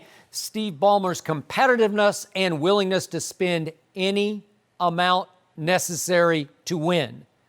originally caught number 2's eye. I think more important, it caught Uncle Dennis's eye because Uncle Dennis wanted to get taken care of also, and he knew that the deepest pockets to be taken care of belonged to Steve Ballmer. And again, there are lots of little ways to circumvent the salary cap. I can do this for you, I can do this for you, I can take care of you, all kinds of things, all kinds of perks, all kinds of side deals can be made until finally number 2's whole group says, wow, why wouldn't we all want to be there? Uncle Dennis probably owns some real estate now in L.A. somewhere. He well might. I don't know that for a fact, but Nice piece of real estate. That has been speculated by several people I know around the NBA because it's the equivalent of like a finder's fee. You know, like you deliver. That used to be in baseball, right? Okay, all right, there you go. So then we get to poor Magic Johnson, who had a tough run over the last, what's it been, about 3 months or so, because he did quit in a shock, an overnight shock, and he proceeded to just lay into his beloved Lakers. And he was so critical of the front office that it came off as just buffoonish. And I think that was the start of the downfall of your Lakers in this quest to land the Super Bowl. I just don't know what Magic thought he would help. How was he helping, Skip? Knowing how private Kawhi is, what did he think he was going to help and say, yeah, they called me, and these were the questions that they asked? Okay, I think Magic, who obviously has an ego like anybody else does, and was the number 1 most beloved Laker, once he took such a social media beating, you know, with all the criticism of why did you quit and why did you go after Pelinka and Jeannie in a way, that he saw an opening. I'm gonna help us get Kawhi. I would be good again. Then I can make it up. Yes. I can fix it. Yeah, I can fix it.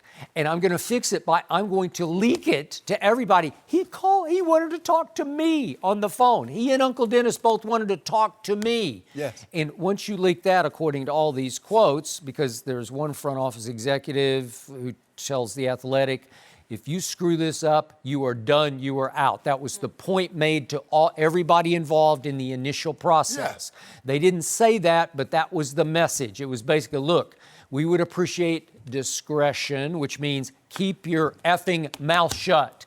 And who was the first to blurt? The number 1 most beloved Laker blurted. What did he say, Skip? He wanted to get back to being Magic because he liked to tweet. He liked to talk, and you know you in it. Okay. But see, and that was the problem. He didn't see himself in an executive position anymore, no longer affiliated with a team. He thought he was just a normal guy that guys wanted. Because remember, Skip, he wanted, Ben Simmons wanted to train with him, and the NBA is like, no. You can't do it in your current capacity. Now, if you were to leave that capacity, and Ben Simmons wants to work out with you, so Magic is not looking at it like, I'm an exec. I mean, they called me. I should be able to talk about anything. Bro, actually, you are an extension of the Lakers. You might be the greatest extension of the Lakers. I just don't understand what he thought he was going to help by leaking that information. But this notion, but also help himself. But also this notion that Kawhi, he didn't want to join a super team. But his first meeting was with who, Skip? The Lakers, who already had AD and LeBron in place. But again, he said, I don't want to join a super team.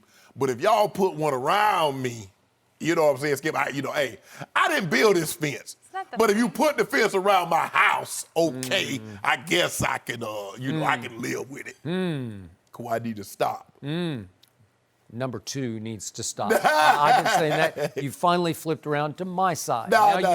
You see the light. You see what really happened because he's sneaky now. He and his uncle bamboozled everybody, including the Lakers. Well, I'm starting to see he's sneaky, Jenny. He got padded feet like a cat. Yeah, he reels.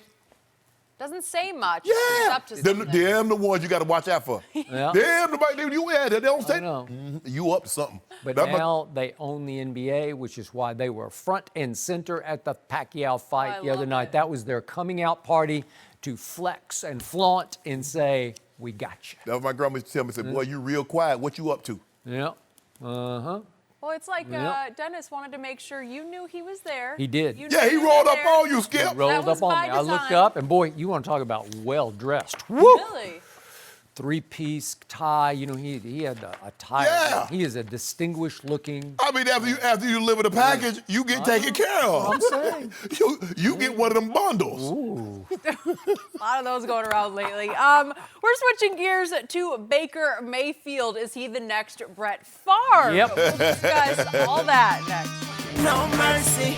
Brett Favre was known as an improvising gunslinger during his Hall of Fame career, and he said two of the top quarterbacks in the game today, Patrick Mahomes and Baker Mayfield, have a style of play similar to his own. Favre added, "It's a play-action fake that you've never seen before, or a flip, underhand pass, or diving over three defenders, or ducking your head and getting the extra yard. Those are the type of things that are the unexpected that will become, at some point, maybe expected with a guy like Baker or Mahomes. Playing quarterback the way I played and the way Baker and Mahomes play is they just kind of have that added little sixth sense." Shannon, who plays more like Favre, Baker or Mahomes? Mahomes. Now, what we saw Brett Favre do, Skip, after he threw that touchdown, that's Baker Mayfield.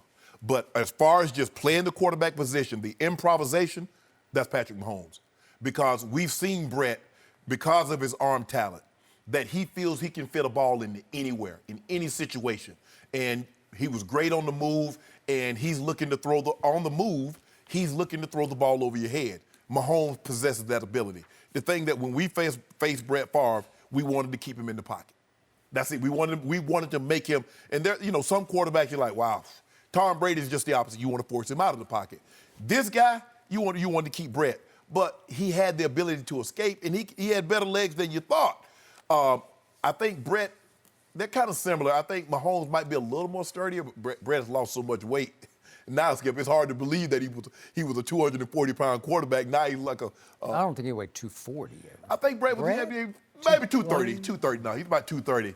But now he looks like a granddad. He looks like he looks like a lot. Yeah, lately. That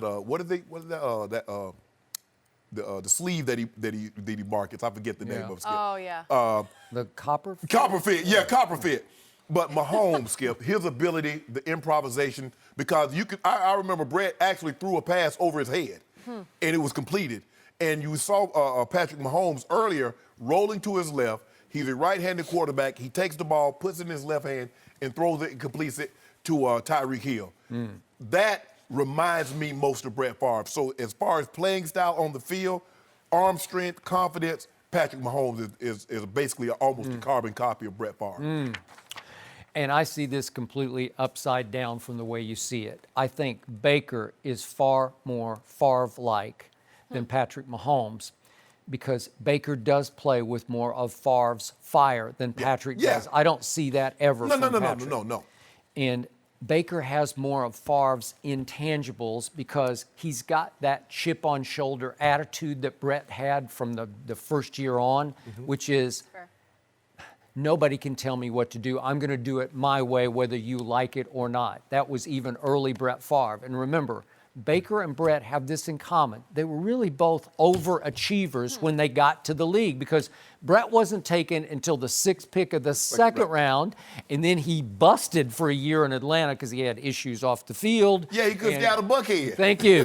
That is, you know it well. You know it all too well. And so he does get traded for a first-round pick to Green Bay, and the rest is NFL history. It is. Your brother was part of that history. But the point is, Baker was a 2-time walk-on. I know he was the first overall pick, but it came out of nowhere. And everybody was shocked, and it was a very controversial first overall pick. Correct. Wait a second, a guy who walked on at Texas Tech and then walked up to and walked on at Oklahoma? He's the first overall pick? That's wrong. He's too little. He's too this. He's too that. And yet, in the end, I still think he's very underrated, because I think you're underestimating his arm strength. Look at the Madden rankings that just came out. Yeah. They call it throwing power, which is just arm strength. Okay, Josh Allen got a 99 just on arm strength. Right. Mahomes was second at 96. Baker was 6th at 93. That's of all the quarterbacks, he was 6th with a 93, and he's only 3 slots lower than Patrick Mahomes. So he's got a big, bad arm, man. But it's not Favre and it's not Mahomes, Skip. Did you see the video? Mahomes was standing and he threw the ball out of the stadium. I got it. But I think you're underestimating Baker because he's smaller. But it's a gunshot coming in. Well, the thing is, I think Baker has better anticipation because he doesn't necessarily have the arm strength of a Brett Favre. Skip, you know Brett was waiting for a guy to get open, and he's like, oh, I can get it there. I'm good. I don't worry about anything. Oh. And you Mahomes, from that baseball background, you know, that was John. John could anticipate, but because he played, you know, right field for the Yankees in their system, Yeah, he did. He always felt he had the ability to make any throw in any tight window. And I think that's now, as far as antics, as far as celebrating, as far as making a play and then running down the field, we all remember when Brett threw the touchdown in his first Super Bowl, he takes his helmet off and run downfield. I can see Baker doing something like that. Or he would pick a teammate up after they make a touchdown catch. I can see Baker doing something like that. So mannerisms. Okay, just remember, Favre played at Southern Mississippi. Yeah. While let's look at Patrick Mahomes. He grew up the son of a big league pitcher. Yes. So he felt, you know, it's not that you have a silver spoon in your mouth, but you feel rightfully entitled, like you grew up in big league clubhouses, right? Yes. So you have a whole different mentality. You're like, I'm pretty special, because he was special, and he could have played professional baseball. Yes. They wanted him to Yes. as a shortstop. So he had far more credentials coming out of Texas Tech than Favre did out of Southern Miss or even Baker out of Oklahoma. For me, Skip, I was always been more impressed with a guy that came from a background like that to make it. Like a guy like Peyton Manning, who dad had money. Yep. Because when you come up like I came up like a lot of the guys in professional ranks. Yep. Hard, tough, Yep. grinding. But when your dad, you grow into private schools and your mom and dad drop you off to school every day and you don't have to walk to school to catch the bus, that's a different mindset. But to see a guy like a Peyton Manning or to see a guy like a Patrick Mahomes or, you know, a Clay Matthews Jr., who dad played professional and was very good players, make that kind of money, he was like, you know what? Yeah, my dad made it, but I'm gonna grind and I'm gonna make it. That tells you a lot. That tells you a lot about the guy. Which brings me to my final point about why Baker is more like Favre. To me, Baker has exhibited, to me, more mental toughness than Patrick Mahomes. And we're back to what we opened the show talking about. Patrick Mahomes needs to show people more, like he did it for 1 year, but I need to see the big, tough situations where you come through. I've seen Baker come through in big clutch situations. Did you see him in Baltimore? Before. On 4th and 10, when he hit Tyreek Hill, that ain't coming through for you? That was at Kansas City. Yeah, But it was 4th and against 10. Baltimore. Yeah, Yeah, you remember that one. I just don't see it. I don't see it as much as I do. Baker is a tough guy. I don't know yet if Patrick Mahomes is a tough kid. Well, you'll see it. Another 40 Okay, touchdown all right. season. Okay, all right. You gonna see I it. just, you know how that position is. You get backed into a corner, you got to show you. Oh, well, you have to gotta- keep reinventing yourself. I mean, Okay. obviously, but that's the thing that was so impressive now. Once he gets, say, year 4, where he's seen every defense that they could possibly throw at him, and that's what makes the really great ones good. Really? You can't fool Brady. You can't fool Rodgers. You can't fool these guys like Breeze because they've seen it all. Once he gets to that level, Skip, there's no turning back. With his arm talent, and he's in the right system, because it has a lot to do with you get a coach that's going to be there for a while and a system that works for you. Year 4 is what you were saying? By the When time you've really seen it. By the time he get to year 10, he have 3. Okay. Three or Well, four I MVPs. obviously do not doubt the physical abilities. Yeah. But at this level, playing this position, it's the hardest position to play in sports. And Tom Brady doesn't look the part, but on mental toughness, clutch toughness, there's just not anyone And plus, better. you know what he has working?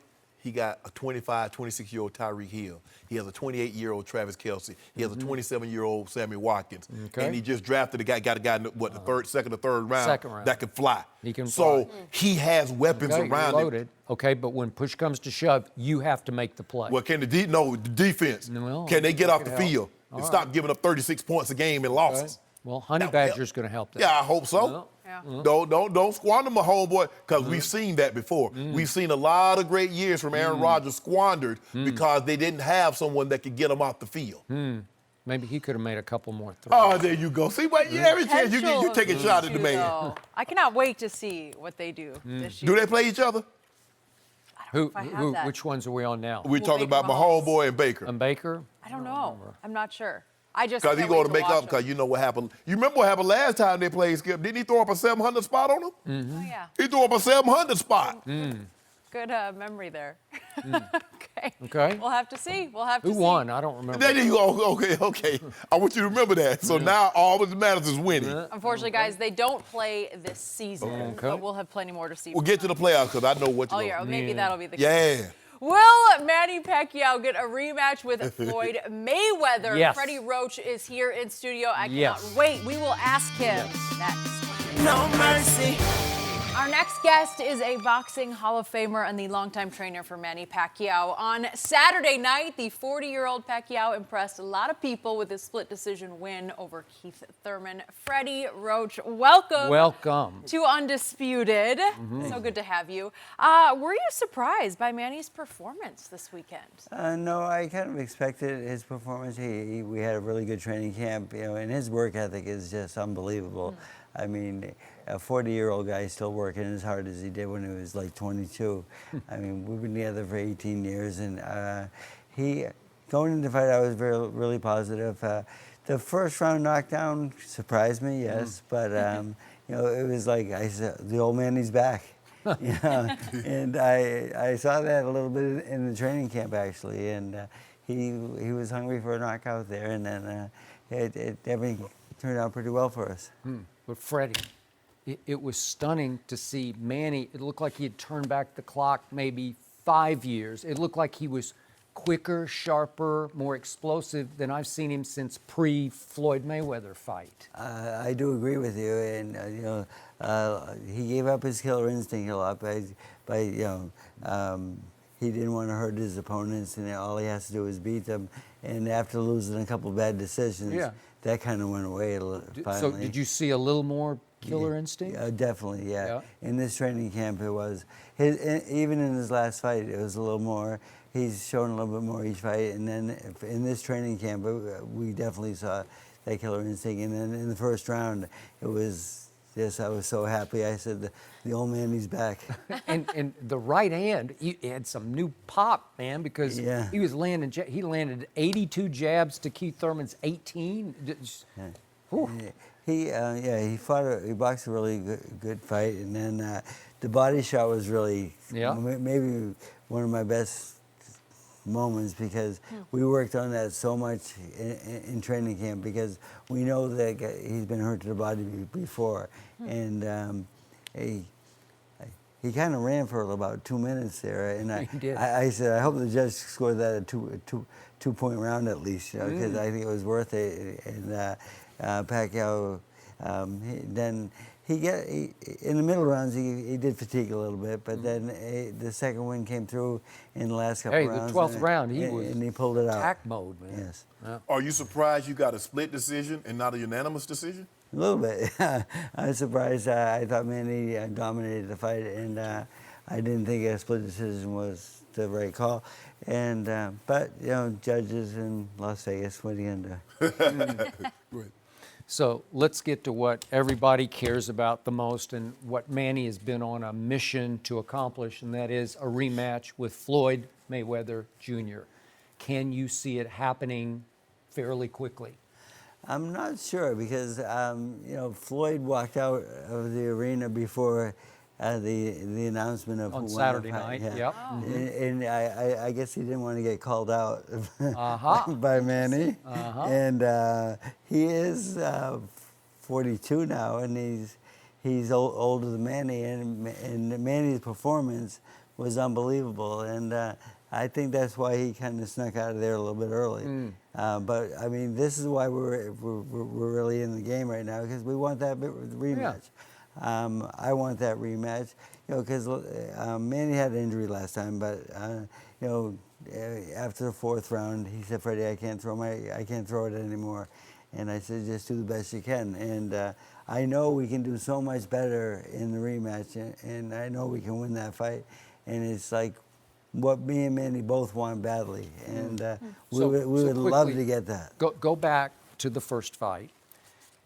It was about 3 weeks before the bout, and you were in a sparring session, Manny tore his rotator cuff. Yes. Correct? Mm-hmm.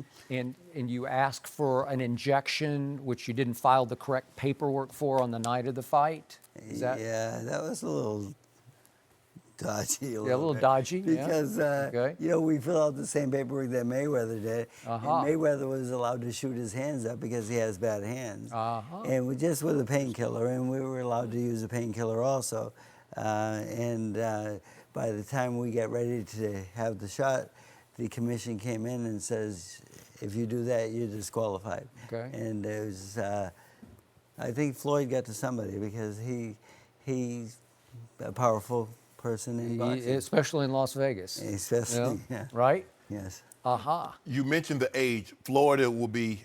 I don't think they'll fight. If the fight were to happen, I don't think it'll happen in 2019. It'll be 2020. Florida will be 43 in February. Mm-hmm. As we start to age, the reflexes start to go. But Floyd will not have fought in 2.5 years. Hadn't had a meaningful boxing match since he fought Berto in 2015. How much will his skills have diminished if this fight were to happen, say, early next year? Quite a bit, actually. I think, especially at his age, and he slow down a little bit. I think that he may need a tune-up fight before that fight happens. But sometimes tune-up fights don't always Exactly. always go the way you want them to. Ask Anthony Joshua about a tune-up. Mm-hmm. Yes, true.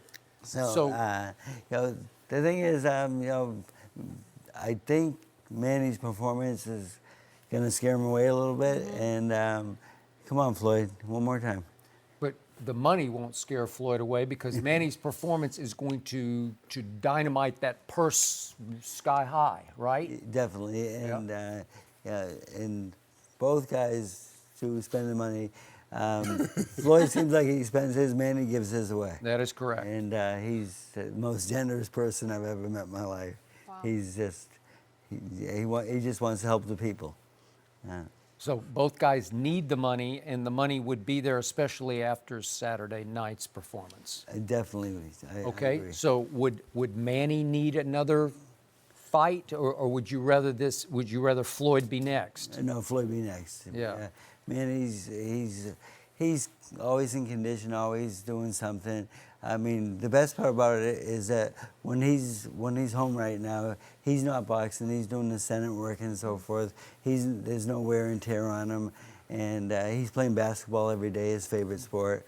And he has an indoor court at his house, and he hires people to come in and play against him, his team, and he has a lot of fun with the basketball. But you look at the way Keith Thurman fought Manny. You know Floyd is not going to fight him like that. No, Floyd will not fight him like that. You know he's a pot shot artist. He's going to make you, okay, I'm over here, pop, pop. I'm over there, pop, pop. Yeah, he's a sharpshooter. I mean, he's a very good boxer, and I think Manny just needs to put a lot more pressure on him. And I've had trouble getting Manny to put pressure on his opponents lately because, he said he doesn't want to hurt anybody. Mm-hmm. He just has to outscore them. But I think that's changed now, and I think the killer instinct will be back, and I think he will attack Floyd very aggressively this time. You said before the Mayweather fight, in fact, I think you told me this for a piece I wrote for ESPN, that Manny's Christianity, he had become a born-again Christian somewhere in that range just before that, and you worried that had taken away too much of his attack mode and killer instinct to put somebody away, because the name of the game of boxing is to knock your opponent out. Yes. Yeah, Right? I'm a firm believer that every fight should end in a knockout. Because it takes the judges away, it takes that split decision away. Right. And, I love knockouts. And at one time, Manny was like the knockout king. He was knocking everybody out. And then when, that change, it was really a good change for him in a lot of ways, family and so forth. He's a better father, better husband, and he's just a very good person. But it killed me a little bit because of his killer instinct went away a little bit. So how did you talk him back into being a little more of a killer? It's really, really difficult to fight the Bible. It is. It is. It really is. Definitely. And just like I'm looking at quotes, an eye for an eye, or kill or be killed, and so forth. And I said, Manny, I said, after the bad decision in us with the Horn fight. Jeff Horn. And that was, I think that was the trigger right there. He finally realized that he needs to start knocking people out again. So what percentage of Manny at his peak did you see on Saturday night? What percent was he of the best Manny you ever saw? Probably about 60%. Yeah, and he did really well. His attack mode was really aggressive, and I like when Manny actually dislikes his opponents. And this guy did me a favor by talking, and get Manny a little angry, because Manny, when he won't fight. He'll use his head still. He'll set things up and everything, but he'll be a lot more aggressive though, like he was. So do you believe at 40 he can still sit down on his punches and get people up out of there? Yeah, I believe so. And immediately after the fight, I was a little bit worried about him because he had a little blurred vision and so forth, and it had something to do with the Vaseline in his eye. And then the next day when I saw him and I was talking to him, he was completely coherent.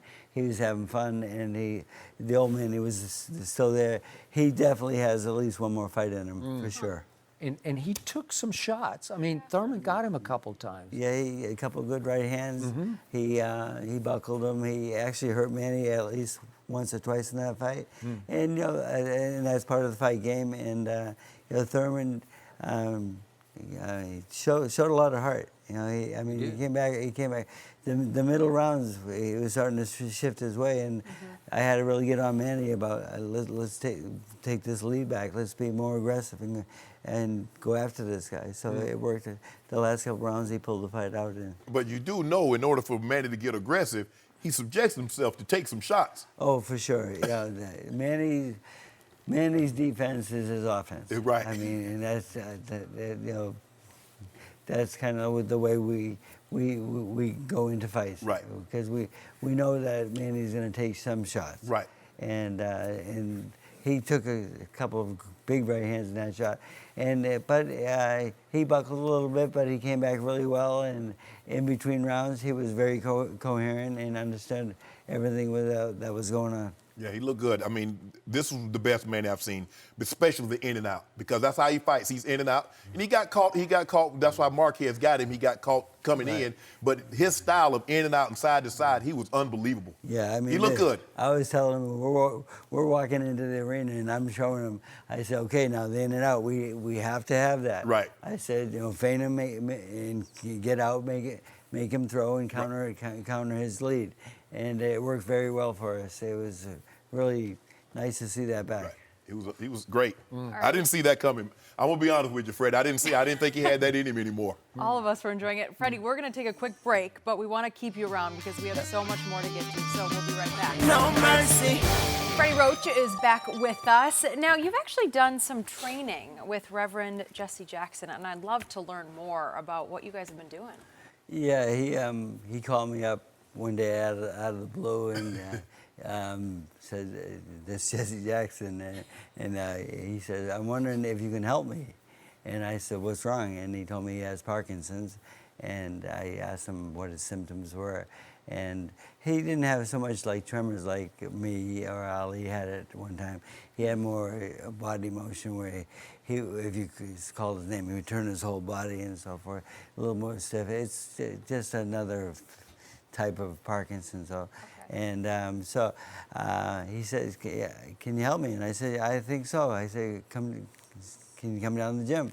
And he said, "Yeah." So a couple of days later, he shows up, and then the first day we walk up the steps, and he has a little trouble getting up the steps to the gym. And then 8 days later, he wanted to race me up the steps. That's great. And the thing is, we did just hand-eye coordination drills, just exercising, just complete boxing workouts, and it's just a lot of hand-eye coordination, and it worked really, really well for him. I mean, from day one to the day he went home, it was really nice to see. That and I told him, I said, now when you get home, don't feel sorry for yourself and sit on the couch, watch TV, and start crying. I said, go to the local boxing gym. I said, people like you, you like people, and he likes me around people all day because in my gym he was really, really well liked. And, a couple of people disliked him because he said he's a sellout. I said, maybe that was a long time ago or something like that, but I don't really understand what they're talking about. But but he was great to have in the gym, and I call him up once in a while, make sure he's still working out, and he's having fun. And I taught his son how to do the mitts and so forth, so he can take my place, and so he has someone with him at all times. And it worked out really well for him. It was a really good call to get. I mean, he was really a very nice person, and everyone in the gym, except those three, loved him. That's great work. So back to a potential Mayweather fight. If Floyd does have the guts to fight Manny again, how would you see it unfolding this time? I see Manny being a lot more aggressive in this one, but a little bit more difficult for him because of Floyd's movement, and he's still very fast. Even at 42, he's quick. But I think that Manny's needs a pressure fight, put the pressure on him for 12 rounds, and I think we can win this fight easily. Easily? Yes. As in just on points? Could you put him down? I think we need to put him down, actually. He's so well liked in Las Vegas. I mean, he's... You don't think you can win a decision, huh? It'd be very difficult to win a decision there, but well, wait a second. Why not fight at Jerry World, or Floyd ain't fighting outside of Vegas. Why not? Yeah. But the thing is, it's just like he's a great boxer, yes. But the thing is, I think Pacquiao's endurance and pressure can be too much for him. But everybody says they want to pressure him, and they start with that game plan. But Floyd has more pop than people give him credit for. He does, and the thing is, the pressure we're talking about is really a very smart way to go at him. Right. It's not just walk to him and like. Because he'll lead you in. Trade with him, because he will lead you into a shot. He's a very good counter puncher, and he's an excellent boxer. I mean, you can't take that away from him. No. He's one of the best boxers we've ever had. And Manny just needs to put that pressure on him. He needs to feint a lot and kind of counter him. And I think we can come up with a much better game plan than we did last time. I'm still a little bit mad at myself for not having that perfect one. But the shoulder didn't help. But going in healthy, both guys, I think Pacquiao takes them out. So this time, how much would this mean to Manny to beat Floyd? You've been around him, you know him better than anybody. What does it mean in his heart and soul? I really think that me and Manny can both retire after we beat Floyd. Okay. I mean, we can call it a day after that. We don't need to go any further than that.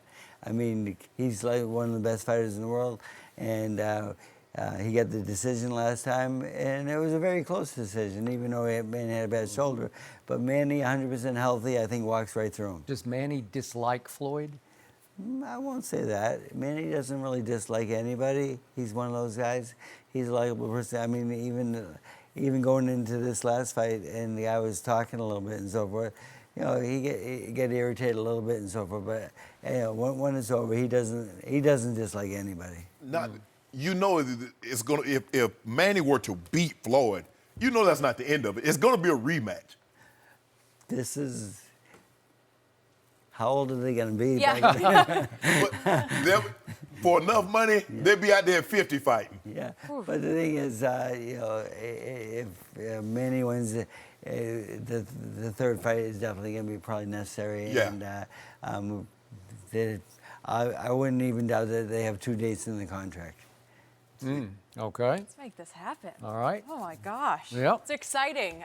Freddie, such good stuff. Thank you so much for joining us. I still got Undisputed some today. pop in it, all right? Boy. I can still got some pop, Freddie. Thank you for sharing all the stories. You're welcome back anytime. We'll be right back. no mercy. Time for our final topic of the day. Tom Brady is still finding ways to make heads turn in the offseason. On Friday, he posted this video jumping off a cliff with his 6-year-old daughter, Vivian. Brady has received a lot of backlash online for the video because of the awkward way his daughter jumps off the rock. So, Shannon, did you have a problem with this video? Yes, because they put the kid at unnecessary risk. Skip, I get it. You know, sometimes kids want to do things, but as a parent, this is your opportunity to step in and say, no, baby, this is too dangerous. Maybe when you get a little older. Skip, this could have gone horribly wrong. And I don't know what Tom was thinking. Everything is not meant for public consumption. If you want to do something like this and behind the confines, I don't agree with it either way. But you don't put this out there like this. This could have gone horribly, horribly wrong, Skip. And Tom is wrong for this one. The one thing I never do is tell parents how to parent, so I leave that up to Tom and especially to Mama Brady, because I'm assuming she signed off on this because Tom went ahead and posted it. And I don't know this for a fact, but wasn't she there in the vicinity? I would assume she would be. Yeah. So if Mama signed off, No, Skip, look at it. Come on, Skip. And then the thing is, you got to realize Tom is going to hit the water first, and then she lands on top of him. There's too many. The only good thing that could happen, and it did happen. Everything turned out okay. We look back 10, 15 years from now, it's like, look, baby, you did that. But Skip, the risk does not. The rewards don't outweigh the risk in this matter. The one thing I always wonder about anything Brady posts is there any CGI involved? Like, did they doctor it in any way because he doctors up a lot of things, and I don't know, is he just trying to send everybody off over the edge, so to speak? But again, I don't have kids, and first of all, I wouldn't be jumping off that cliff because I don't have any use for that, period. No. But I don't know. I'm just guessing. But was he trying to toughen his kid up a little bit? I don't know. No, you can toughen them up in another way than doing that. Maybe all of her because brothers they were mistimed it. Was it like 1, 2, 3 we jumping or 1, 2? She wasn't ready. Exactly. Yep. Skip, and I don't know if she wasn't ready psychologically or just on time. Right. But he had to pull her off. Right. The more you see it, it actually gets worse every time I watch it. Well, we'll see if he comes out with anything posted later. it. He did. That is it for us. No mercy. Thanks for listening to the Undisputed Podcast. I'm Jenny Taft. Join us again, same time tomorrow morning, 9:30 Eastern. See you then. Fox Sports 1 of 1.